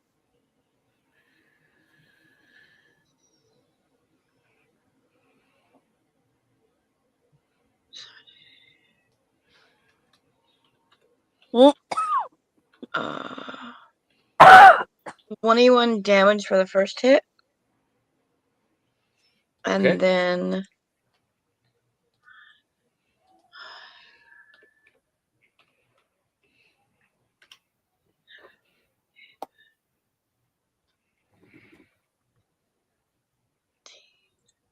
and then 15 damage for the second. Okay. All right, so you got 2 arrows sticking out of the thing. Now, that brings us to the top of the initiative order, which would be Suvis. You're first. Yes. She is going to trigger one of her features.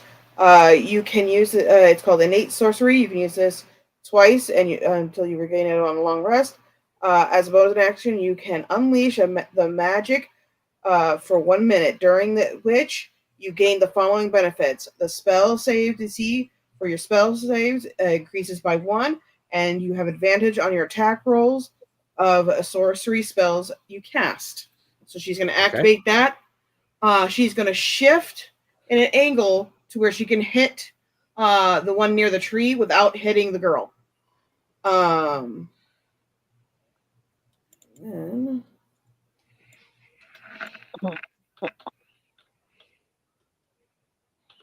Then I am going to cast Dragon's Breath Okay. on her.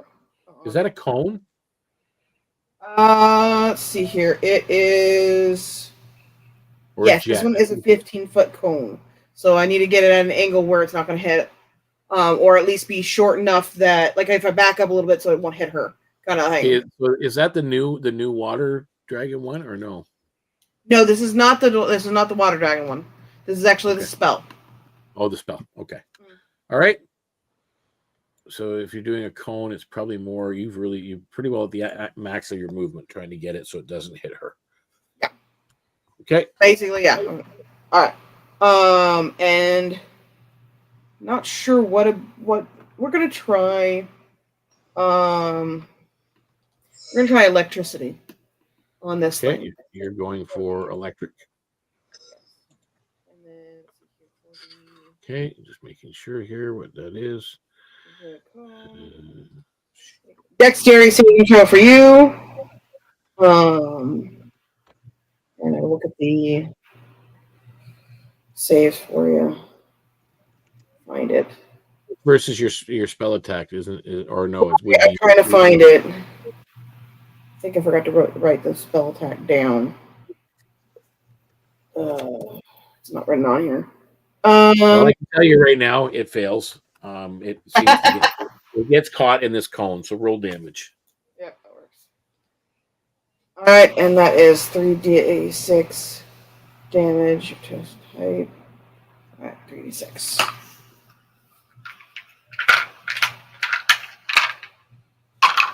Three, 10. Okay.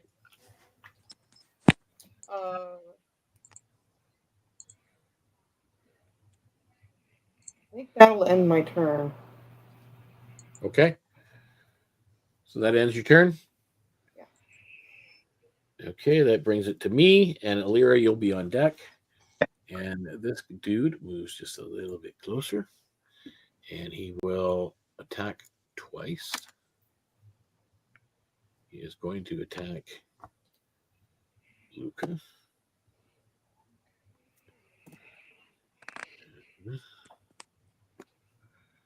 Okay. With that, that's a miss, and that one hit. Oh dear.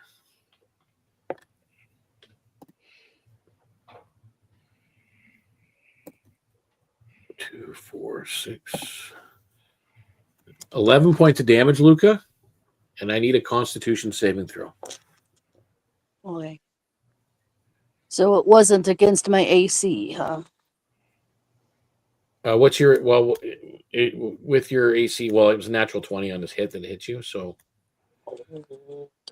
Okay, so 11 points of damage. What kind of damage? it's 11 points of necrotic damage. Oof. And you feel it. It's like an ache in your bones. But I need that con save. That would be 13. Oh, that's a fail. So you have disadvantage on all attacks for 1 minute, but you had advantage, did you not? Because of what do you mean? Did you not have advantage on your attacks versus this thing or no? Oh, No, yeah, because of the protection from evil. Yeah. So you're basically at straight attacks now for this thing. Okay. Okay. For the next 10 rounds. So for a minute. And let me see, is that all I can do right now? Is I can do that again. Shoot, if I do that.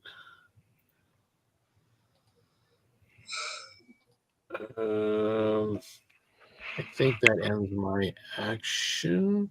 And as my action ends, that other one fades into shadows.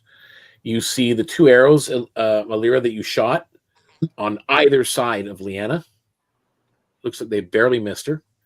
Mm-hmm. And Suvis, you see the tree beyond where you shot that cone of electricity is kind of scorched. Interesting. So that's what is left at this point, and that brings us now to Alira. It is your turn. So the electricity didn't really hit him? Nope. Interesting. Uh-huh. I'm guessing the arrows didn't do much damage either. The arrows didn't hit him at all. They sunk into the ground, almost hitting Diana. Oh. So you guys can both roll me an insight check. That would be lovely. Thank you. Who's rolling the insight checks? Suvis and Illyra.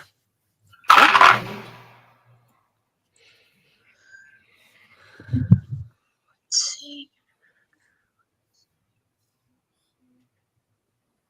12. Okay. 19. Okay, with a 19, you know it, Illyra. That was an illusion. It wasn't even there. Yep. Both of them are illusions? Or no, we were both fighting the same one, right? Yeah, you guys were both fighting the same one, and that one that's by Leanna, by the altar, was an illusion. Mm-hmm. Okay.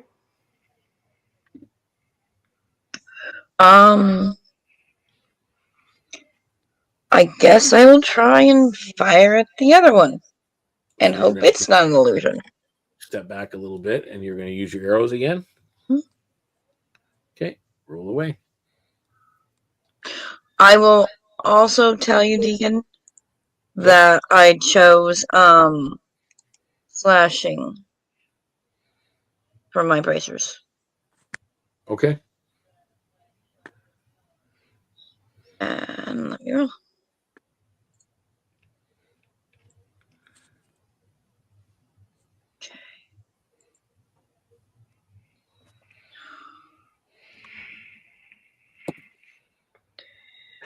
Jesus.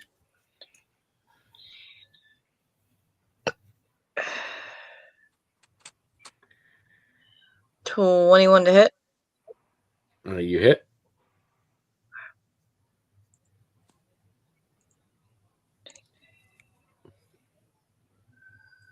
Not bad.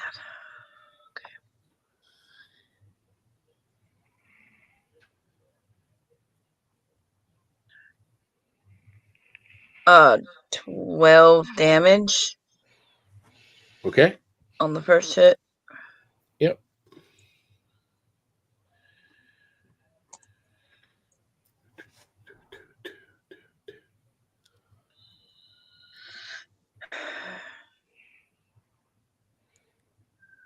$22 to hit.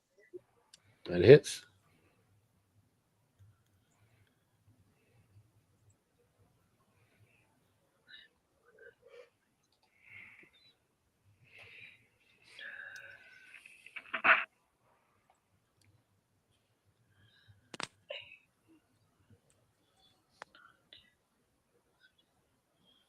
Uh, 14 damage on that one.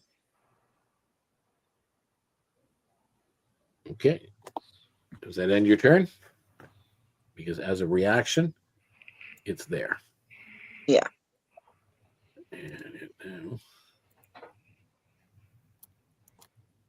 And that is there. Okay. So, for the record, Luca, Mabel, you're still confronted and facing that creature.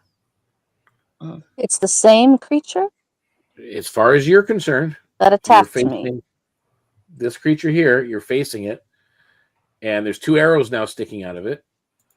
You've seen 2 arrows come over your shoulder and hit it. And that's what you guys are looking at and facing, because you are facing this direction. However, Suvis, you know this individual, and now Alira, you were facing this direction, and as it's behind you, you'll find out on the next round. Either way. Okay, so that moves on to that'd be Luca. You're next. Okay. Luca's gonna misty step 30 feet up, 2 squares to the left of Leanna. 2 squares to the left of Leanna. So here? Yes. And you're looking at Leanna? Mm-hmm. Okay. She's going to You're say, facing- Leanna, we four were sent by your dad to find you. This is some evil spirit that's tricked you. Make me a persuasion roll. That's 19 plus persuasion, which is a 4. So 23. Okay. She looks at you and you get the feeling that she's hearing you. She's not being aggressive towards you. She's still looking confused. But whatever hold this thing has on her has been weakened a little bit. Good Is that idea. the end of Working at it. Can I Is that still the- take an action to shoot an Eldritch Blast at that one I just Misty stepped away from? You misty step there. You were basically trying to persuade her and engaging in her, and then spinning around Yes. backwards to do the other. Was my talking to her my action is what I'm asking. Yeah, I'm trying to think of how that would, because again, normally talking is a free action, but you were actually trying to engage in a persuasion attempt, not just saying something. But yeah, you know what? I'll allow it. You turn, and as you turn to fire on the original one you were fighting, back where Mabel is, you notice another one right beside Alira. So you target the one by Mabel. Go ahead. That is Blast 6. That's a 21 to hit. You hit. All right.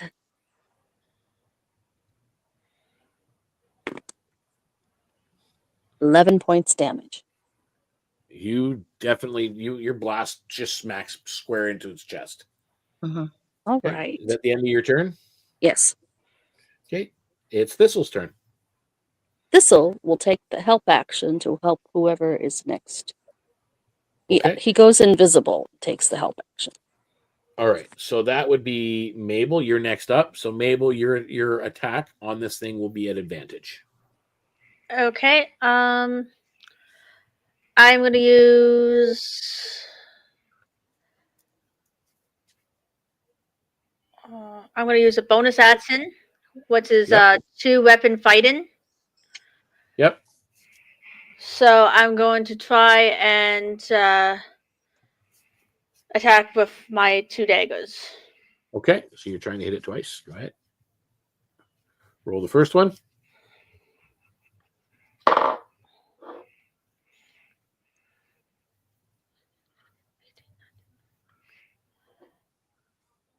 The first one would be 21 if I'm reading this right. Okay, that hits.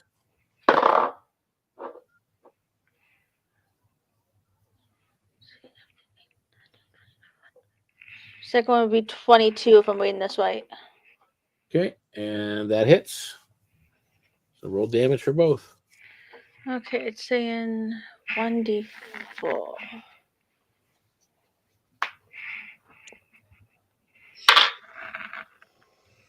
First one does 4. Second one does 4. Okay, so you do 4 points of damage. Okay. Well, And both is of that them. the end? Both of them did 4. Yeah, you did 4 points of damage. Oh, It's so it only resistant. does half the damage. Yeah, it's resistant to non-magical weapons. Okay, and that brings us to Suvis. Top of the round.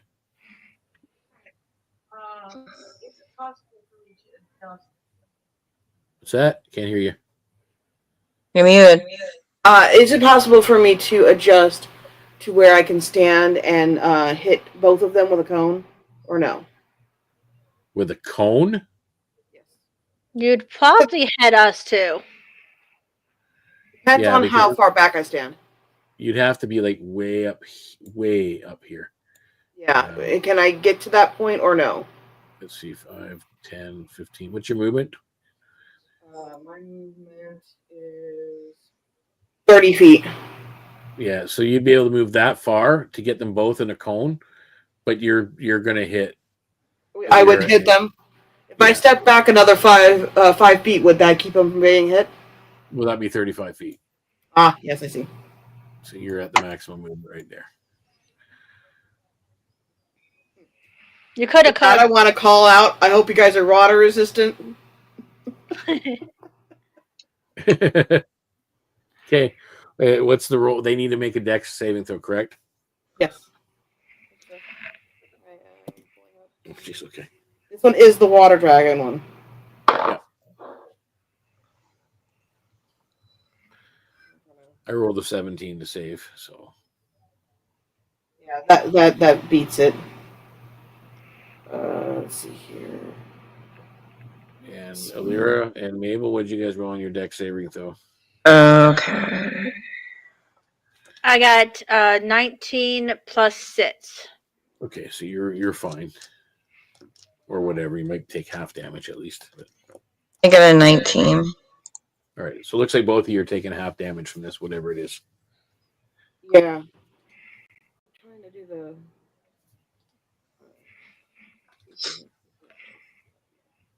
There we go. There's the breath weapon. I'm still getting used to my new character sheet for this. 15 foot, yeah. 8 plus your conduit, -5.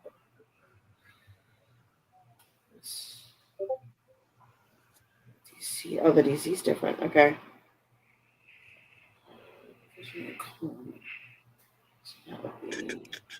Sorry. It's okay. 2d6 cold. This combat brought to you by DeaconsTable. Sorry. 5 is the max.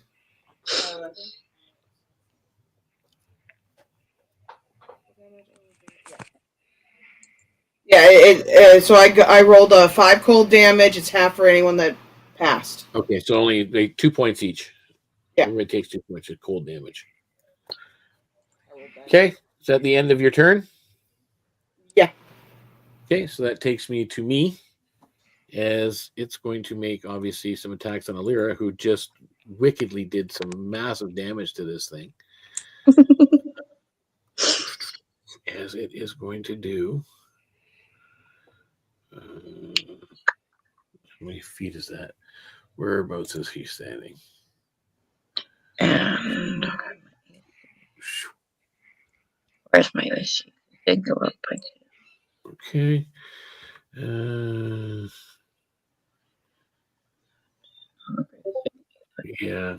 No, he's going to definitely attack you. I was thinking about another action he could have taken. So that is a 19 to hit on the first one. That is. And a 27 to hit on the second one. That definitely hits.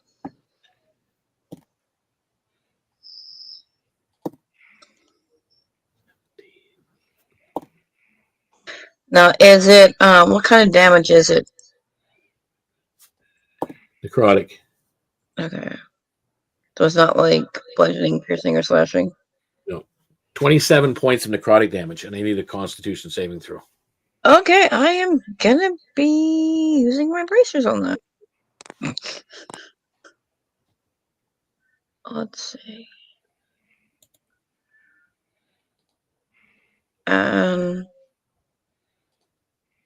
That's 1d8, right? Yeah. So I roll a d8 and deduct the damage? Yes. So, yay. Barely, but I'm still standing. So that was, you said 27 damage, and I was able to negate 8 of it. So that is what? 19. 18? 19.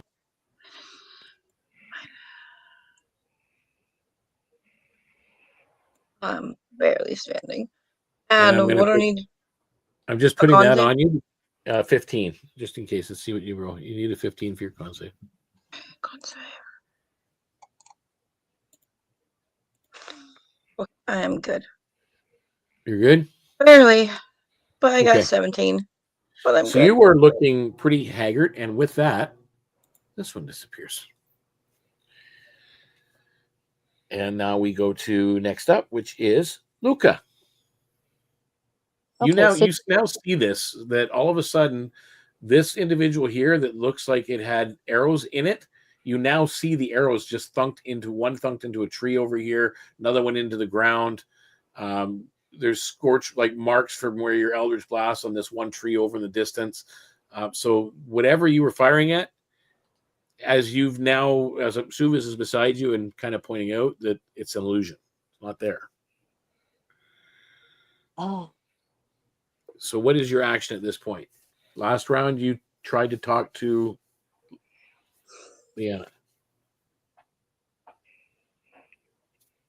And that's Suvis there beside Luca? Yes. Yes. Okay. I will try again. So you turn back to Leanna Leanna. and make me another persuasion roll, please. Good, I got another 23. Okay. With that, she seems to kind of shake her head and drop to her knees, looking exhausted and tired, but not really confused, not in the same way she was. She just looks exhausted. And there comes a growl at that moment from this creature that's here. Mhm. Like a low growl. So what else are you doing? That was your free action. Well, I guess I'm going to Eldritch Blast it again. Okay. Roll to hit. 24. Okay. That hits. 9 points of damage. Okay. It will take the 9 points. Okay. Is that the end of your turn? Yes. Okay. With that, we move on to Thistle.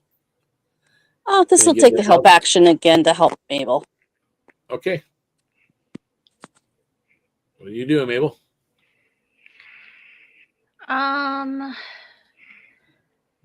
I guess I will. You are 15 feet away from it. And rolling at advantage. Rolling an advantage, yes.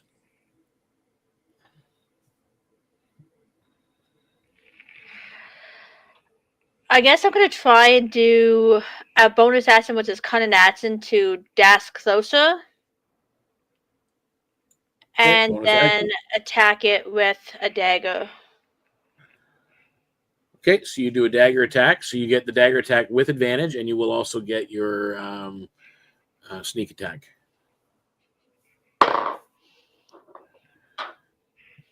You said I get sneak attack too? Yep. So let's see if you hit first. Let's see. So roll twice for advantage for the dagger attack.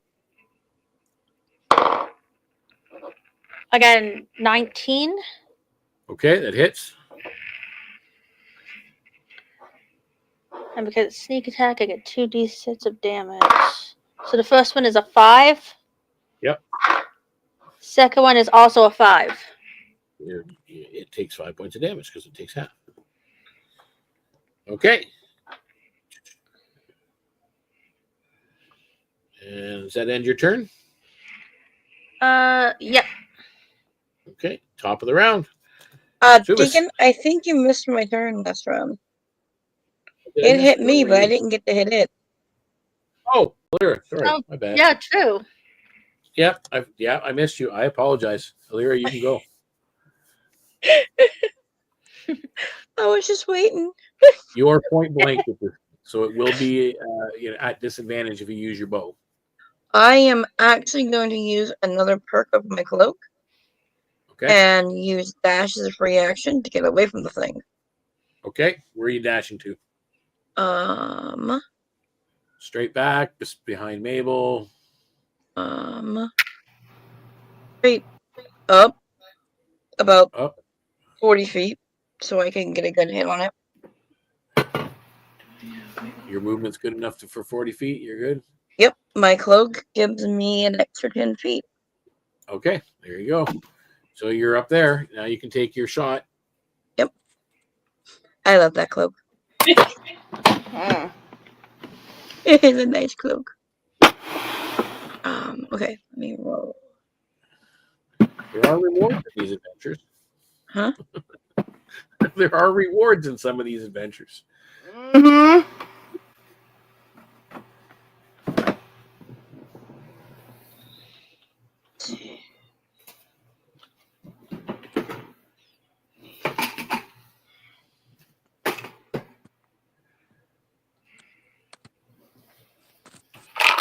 23 to hit. That hits.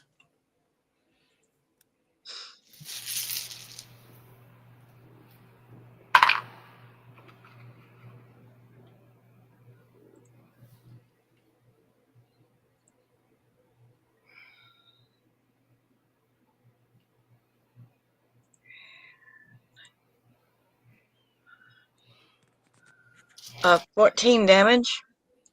Yeah, that's 14.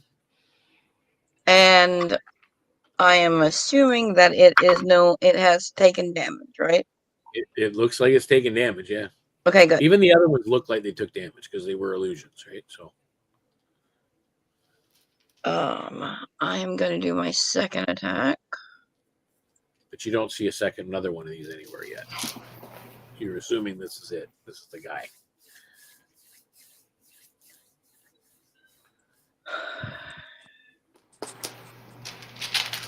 Anyone to hit? And that hits.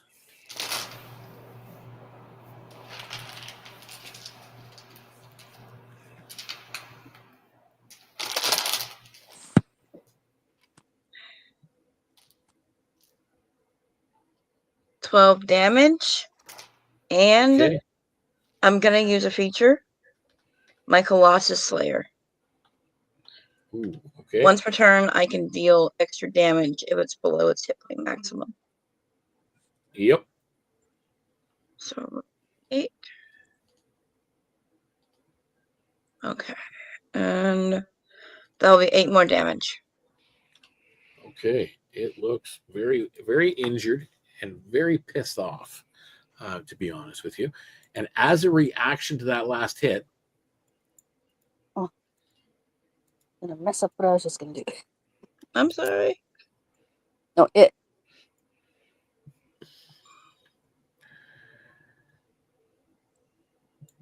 okay, so it's there. And it will. That's the. So that's your turn. And then we were at Mabel, and then we're at the top of the round. So now we're at Suvis. Okay. So I rolled ahead of time. I am going to cast Chaos Orb. Sorry, Chromatic Orb.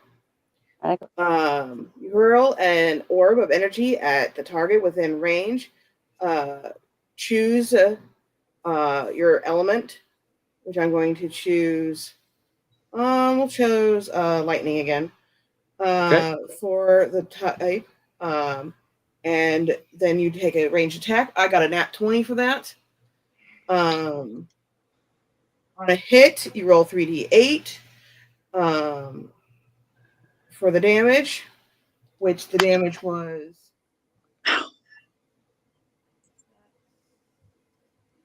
16 damage. Okay.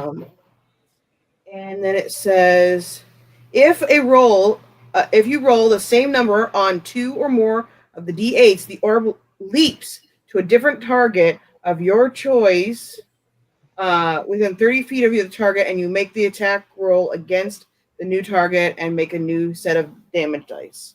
I have not had a chance to do that part, but so I'm aiming at the one closest to us first, and then I'm going to roll to hit the other one. Did you roll 2 8s? Two of the same die? Yes, I did. I got 2 6s. Nice. And that is a 19 to hit the second one. Well, So 19 plus my modifier. Down by Mabel? Yep. Okay. And the damage for that one is 6.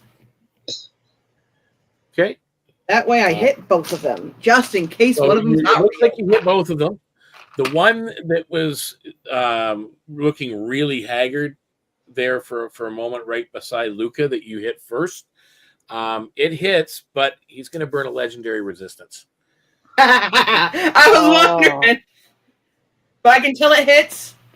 And you can tell it hit, but then Okay. all of a sudden, like some dark magical energy just kind of crackles within it and almost seems to push whatever damage you did away.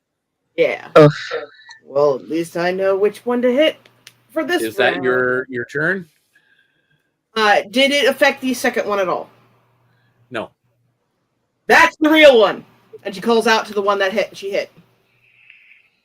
So the one right by you, Lucas, she says is the real one. Okay. And it is now its turn. And that's why I hit Alright. both.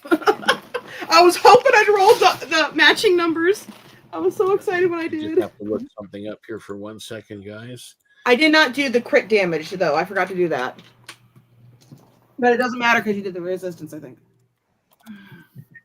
Okay. I'm going to check something. If it hangs me up, I'll be right back.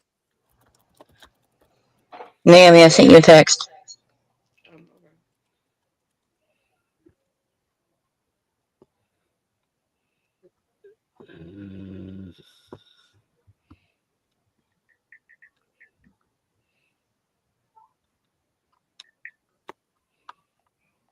Okay. Yeah, it's not going to do that. It will attack her. We got to wait for her to come back. And I think we did lose her. So, and it's going to be, I think it's going to at least one hitter anyway. That's going to hurt regardless.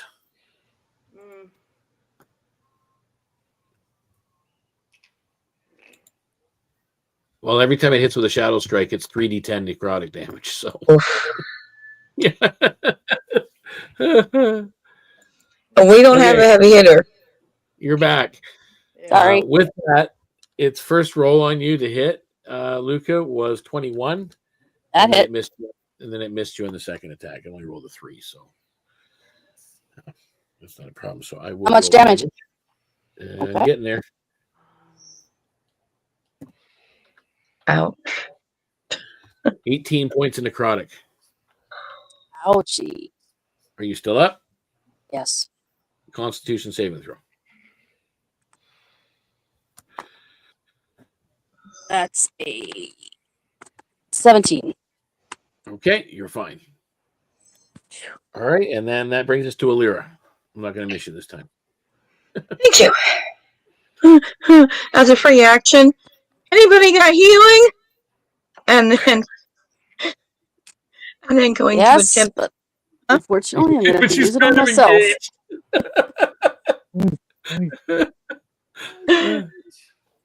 So what are you doing? Yeah, gonna say that, and then I'm going again to fire arrows at the one that Super said was the real one. Okay, fire away. I'm going to attempt to kill this thing. Okay.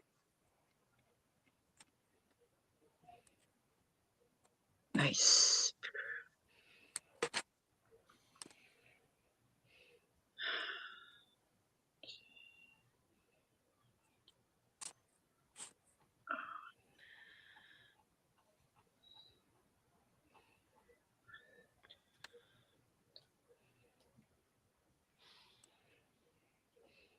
$27 to hit. That hits.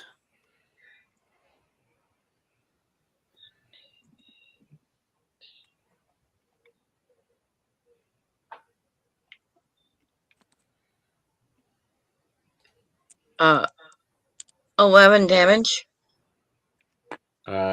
It shatters to pieces. Nice. They are both gone. She, Leanna is on her knees, sobbing, soaking wet with sweat, exhausted. You see this happen. The Guardian's final howl and growl echoes through the veil as its shadowed form unravels and shatters to pieces. Wisps of darkness dissipates from it like smoke on the wind. The oppressive weight that hung over the grove lifted with each passing second.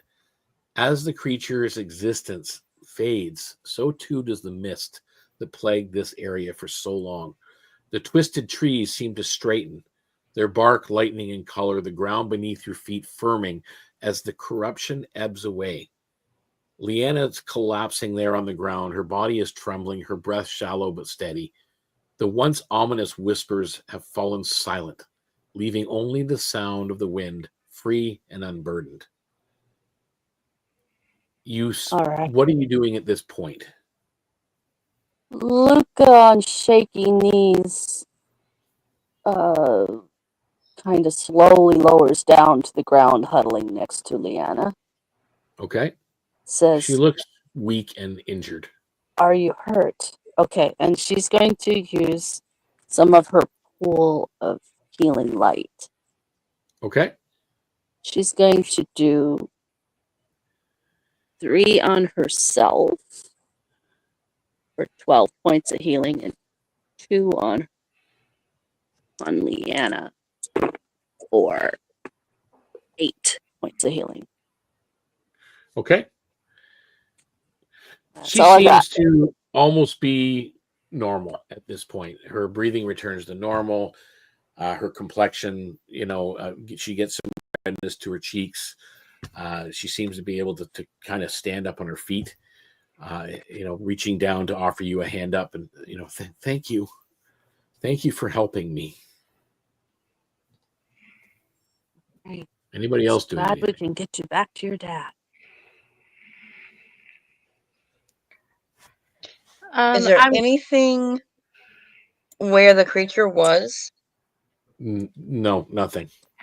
I want to just double check, make sure that the spell is over. Like check the stone, the altar where he was, where she was at. Make sure that it's not going to come back. Yeah. Make me an Arcana check.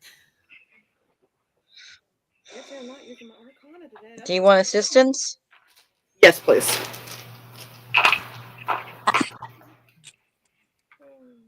You guys all see this will pop back into visibility.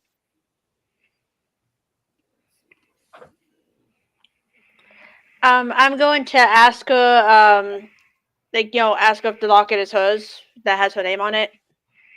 Okay. Then, Is that give all it you're back. going to ask her about is a locket, or are you going to And try and... I'll try and give back to her if she says it's hers, kind of thing. Okay. It's not hers. Oh. She babbles on a little bit. Like, again, it's almost... She's still tired. She's still suffering from exhaustion. And it seems like she's revisiting nightmares almost, like she's revealing fragments of the memories of her being taken and this dark force and forcing her to try to complete a ritual. And she even, as she's kind of babbling for a minute there, and before she kind of sits back down on the ground, she whispers about an entity she calls the Hollow King. And then she just kind of goes silent for a moment. What was that Arcana check? 22. 22. You still feel a dark presence, dark magic around that altar or in the altar. If it's not coming from the altar is being used by the darkness still to keep a hold, ever so slight, even though it's broken from the land around you, it's still in this altar. Yes, it sounds like to me, from what we're seeing, and this is what I'll say to the party, I'm wondering if whatever this entity is, it used to be a person that got left behind, and it was so vengeful that every time someone is born with the same name or named the same name, it calls it back. It calls that person back to this town because that person left them. Does that make sense? Oh, that's a good I guess. think it's going to repeat if we don't figure out a way to stop it. Luca tilts her head sideways, says, "The Hollow King," she says, thinking back to the original farmstead that she first came to, that is now her home, and a certain altar that was there on that land that they also faced. And It looks like it's the same kind of recognizes magic. the familiarity. Yeah, it's the same kind of magic, but not the same power behind it. Could any of us like roll to see if we've heard about this hollow cane before?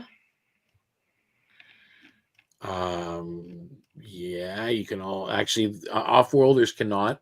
However, Alira and actually, Luca, you're from the Ether Bloom, so Alira, you can roll me a history check. The problem with most of us are actually from different words. No, hopefully it's a good one, right? I'd help you, but I don't think it would work this time. No, this is just a straight like a memory recall. So I need history check. 22? 22, yes. Nice. You think a moment. As she says it first, when she first says Hollow King, it doesn't even hit you because you're busy kind of doing other things, and then all of a sudden it just kind of hits you that you remember a story from years ago when you were young about how this area of the Middle Lands, there was once a small. It was instead of the 3 big towns, there were small villages here and there throughout. There was one village in this. You think it might have been in this region, or it could have been in this region, where someone who ruled over these early lands, and he went mad and basically started poisoning his citizens that lived in the village. And he was trapped and captured and imprisoned inside of some ancient vale. Well, you're in an ancient vale. So that's all you know of the Hollow King. I'll tell a party. Vale, and because it hasn't been being held back, maybe that's why he's been able to reach out again. We did see that She shrine. looks up again at you guys as she's there. He's still around. Lucas says that one of the last 2 missions she went on, they had an altar that they managed to get rid of it by shattering the altar. Would you like me to try Sure. casting shatter on the altar? Do I know if that's a safe thing for her to do? Everybody needs to back away, though. You're not 100% sure, because shattering anything that has magic in it or on it could or could not, might not be dangerous. You realize this is danger. That this is a risk that you might be taking if you do this. Yes, but the risk is already there that this thing might come back. Very she doesn't true. even hesitate. She moves away. Yeah, I think. I'm gonna move too. And ushers Mabel back. We all need to move like 30 feet away. It's 10 feet, but let's move 30 feet. Yeah, out of that circle. Me too. Luca too. Okay, so you're moving back too. Yes. And you're casting shatter on it? Shatter on the altar. Okay. I'm not even going to require a roll here. The stone is so old and brittle, and it's been weakened, obviously, by what's been going on and what you've just done. It cracks and shatters, and it's leaving behind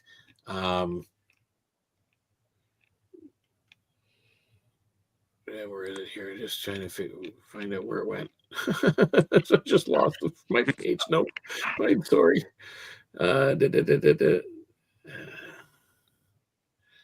Yeah, sorry. You find it below it. The altar cracks and opens up. It reveals, as it splits away, you see a stone stairwell beneath it, leading into the depths below. Well then. Oh my. Do you think it's safe for us to go there, or should we report back for someone that might be a little more powerful than us? That might be a good idea. Yeah, I healed, but to heal Leanna too, I wasn't able to heal myself completely. Her eyes kind of gloss over a little bit, and she's like, he's not that close. Okay. And she's like kind of curious. She approaches the tree and looks down. Careful. He's not down there. So Luca could also possibly get into her inventory and take out some holy water that she has in there and start sprinkling it around that tree and that altar that shattered. Okay, well, the altar is pretty much just stone at this point, and the tree is starting to already come back to life. Hey, Luca, can you send Thistle down in that hole to see what's in there? I could. That way we know if it's dangerous or not. You see if this will go invisible again. I'm assuming you don't have that lantern on, right? No, it's not on right now. Okay. So yeah, he goes invisible again, and I'll send him down the stairwell, watching for traps. Goes down, comes back. Stairs, a room with a door, symbols on the walls. Okay. It might be a good idea to see these symbols just in case, again, for a better report back. What do you think? All right. So you guys go down? Who's going down first? We might want to send our rogue individual friend here. Check for traps. So, how damaged are you, Mabel? I'm only down 2. Okay. Sufis will go directly behind her because she hasn't gotten hurt at all. Okay. That way, there's kind of a semi-meat shield in front of everyone else that's gotten hurt. All right, so you guys basically form a single file, and it's small, like the staircase. Luca looks still bloodied, by the way. I look really bad. So you Like guys I'm are barely right in standing. the back for sure, and just kind of staying a little bit back. The stone altar, though now fractured and crumbling, reveals a secret long buried. Beneath the shattered remains, the stairs go down and then wind around, descending into darkness. The air below is heavy with an ancient stillness, and the walls are lined with strange symbols. You stop and you think of arcane, you think of religion, you think of everything, but these symbols are lost to time. You're really unfamiliar. Nothing seems to linger with you at all. But there's an uneasiness to the air. You go down to a room, which is a vault, which is remnants of an old order, once sought to steal darkness away. You can tell from certain markings that you do recognize, similar to that was on that stone back at the shrine, trying to ward away the darkness and the evil. You find old leather-bound books, a couple of them just kind of tucked off to the side.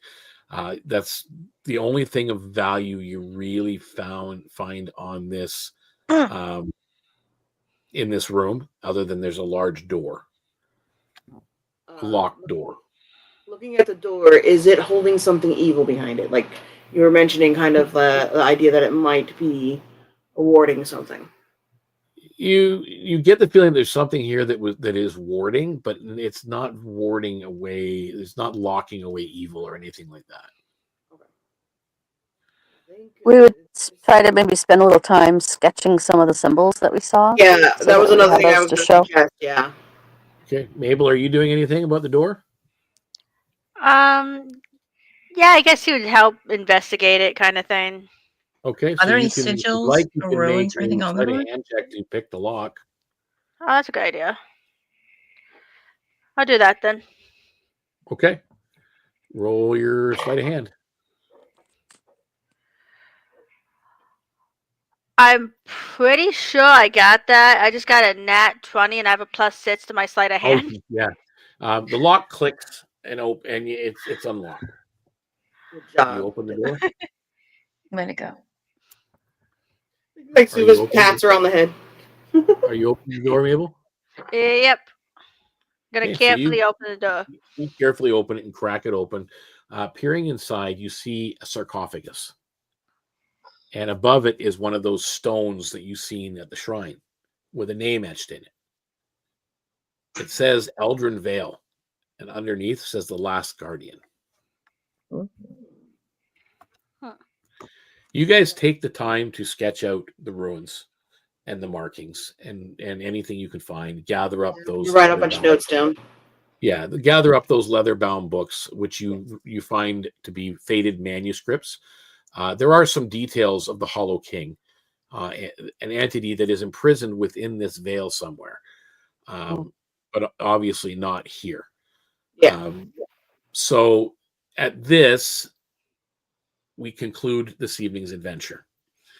The players at this point, you guys will have the opportunity at a later time to come back, because you four know of the existence of this imprisoned fate, that there still is an evil presence in the Vale, even though you've won the battle, but not the war.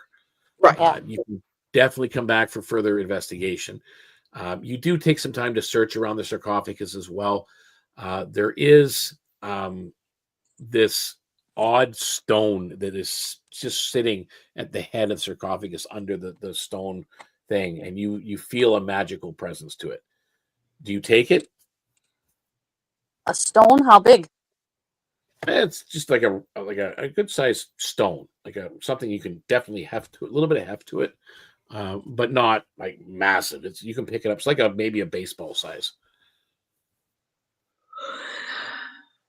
Might bear some investigating and take it and show it to the priestess at the temple back in Wrap it up just in case, though. Okay, so you wrap it up.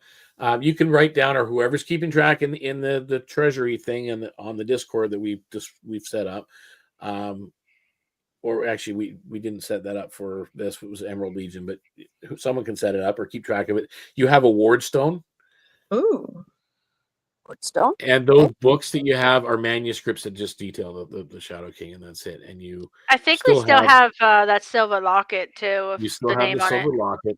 So you which will may be cursed. Yeah, we don't know. You should be able to come back at a later time, maybe restore the veil, maybe put the protections back up, maybe find out what's going on with this Hollow King. Because again, it just seems like, as she says, he's not gone, but he's not close. So there is definitely a new journey. With that, I'm going to break down some experience here, guys, that you do have, and I'll just kind of cover it. I'll give you the total right now, and then I'll tell you where it all came from. Your experience points for the group was 4,450. Ooh. What? So, 50. Okay. Let's divide it down. I've got it. Okay. For the whole group, I'll divide it up. Yeah. For the whole group was 4,450. Yeah, I think that's 1,112. Yes, I was just about to say it. So how much do we get each? 1,112. 1,000. Wow. That's a lot. I'm sorry, can you type that? You guys keep cutting out for me when you say the number. It's 1,112.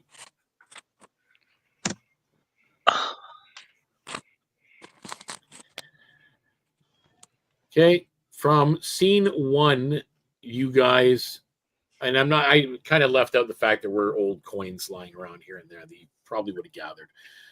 From the Vale threshold, which is where you found the amulet at the town, it is a wraith-touched amulet that you have.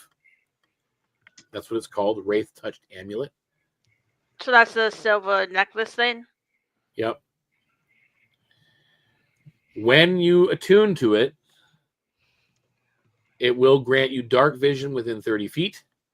If you don't have dark vision, so it'll give you dark vision at 30 feet and will give you advantage on insight checks in dim light. That's cool.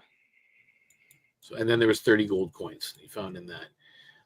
More in the village, you did find the silver locket, which it is. I'll just say it's the silver locket of Leanna. That's all you have to say. About 50 gold worth around the ruins that you found, and there is a magical ring if someone wants to take it. What's the magical ring? I don't know who's taking it, but it is a ring of protection +1. I mean, if nobody else wants it. Okay, Honestly, I like the amulet thing that lets you see in the dark. I think that's okay cool. with letting Mabel have the amulet. Yep. What were you saying? My name. Subas took the protection +1 ring. I wouldn't mind if that's okay. Okay. Go ahead. Okay. In the scene 3, at the base of the tree, you do amongst the right when you shatter the thing, there is a Shadowbane dagger, which is a Shadowbane dagger +1 weapon. It also deals an additional 1d4 of radiant damage to undead. Ooh, that's nice. There is also an obsidian shard in with the ruins of the altar. This will allow a user to cast darkness once per day.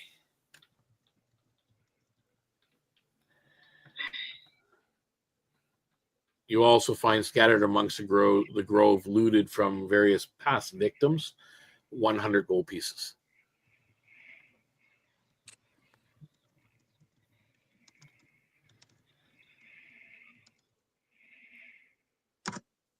Okay. You have the ward stone of the Vale. Yeah, Mabel's Again, taking that. Keep in Oh, mind. Wardstone. I forgot about Yeah, that. it's called the Wardstone. It is the Wardstone of the Vale, the official name for it. You're going to take it back to town. Keep in mind all the things I'm telling you these things do until you actually have them identified. You really don't know they do them. And identifications you can do, but they cost money, so that's fine. But the Wardstone of the Vale grants resistance to necrotic damage and is used in a ritual to repel shadow entities from an area.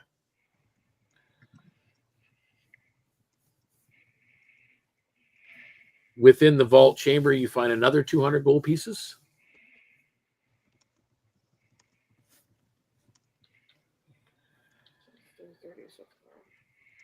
And do you guys actually open the sarcophagus at all? Yeah, I probably would have. Okay, there is a sword inside. Ooh, what kind of sword? It's a long sword, and it's because it's dark down here. It is emitting a faint light. Does anybody care if I take the longsword? I don't care. I don't care. Who's taking the longsword? Alira. Lyra. Okay. Okay. Yeah, no, I can't use That it. with the other items later. That is Eldrin Vale's Forgotten Blade. It's a +1 longsword that emits a faint light in darkness, and it makes you immune to shadow-based curses. Wait, can you repeat that again slower? It's +1 longsword. +1 longsword. Gives off a faint light in darkness. A faint light in darkness. And it makes you immune to shadow-based curses. Shadow-based. What was the name of it again?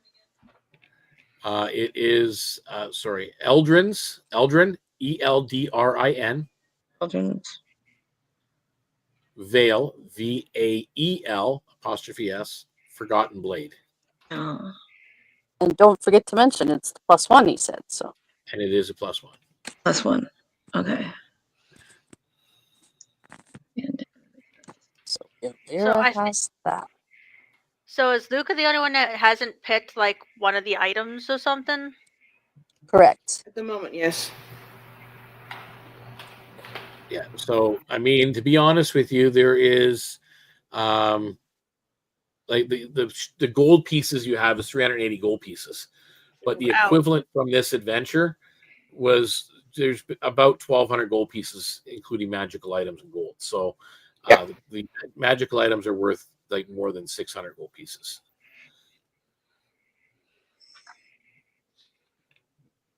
So how you guys divide that up, that is up to you.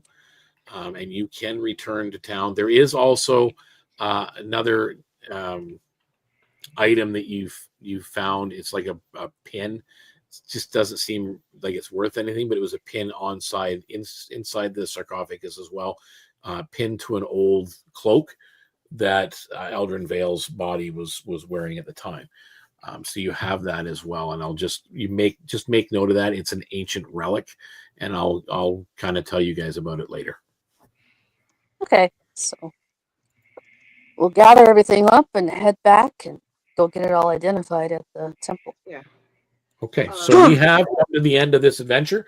That was episode number 7, which was kind of interesting and fun in and of itself. Something a little bit different that we did. And I'm really hoping that we can get together and do another mini quest very soon. And again, if there's people out there watching, look for our link in the descriptions. Join us on Discord. Become part of the role play community. Become part of Deacon's Table. Have a seat. Get it. Either roll up your own character, or we have pre-gens available at level 4 now is our pre-gens. Because again, more and more of our players are leveling up, and as they level up, then we give everybody the equal opportunity to be on a more level playing field. So with that in mind, guys, thank you very much for watching, and we will talk to you all very soon.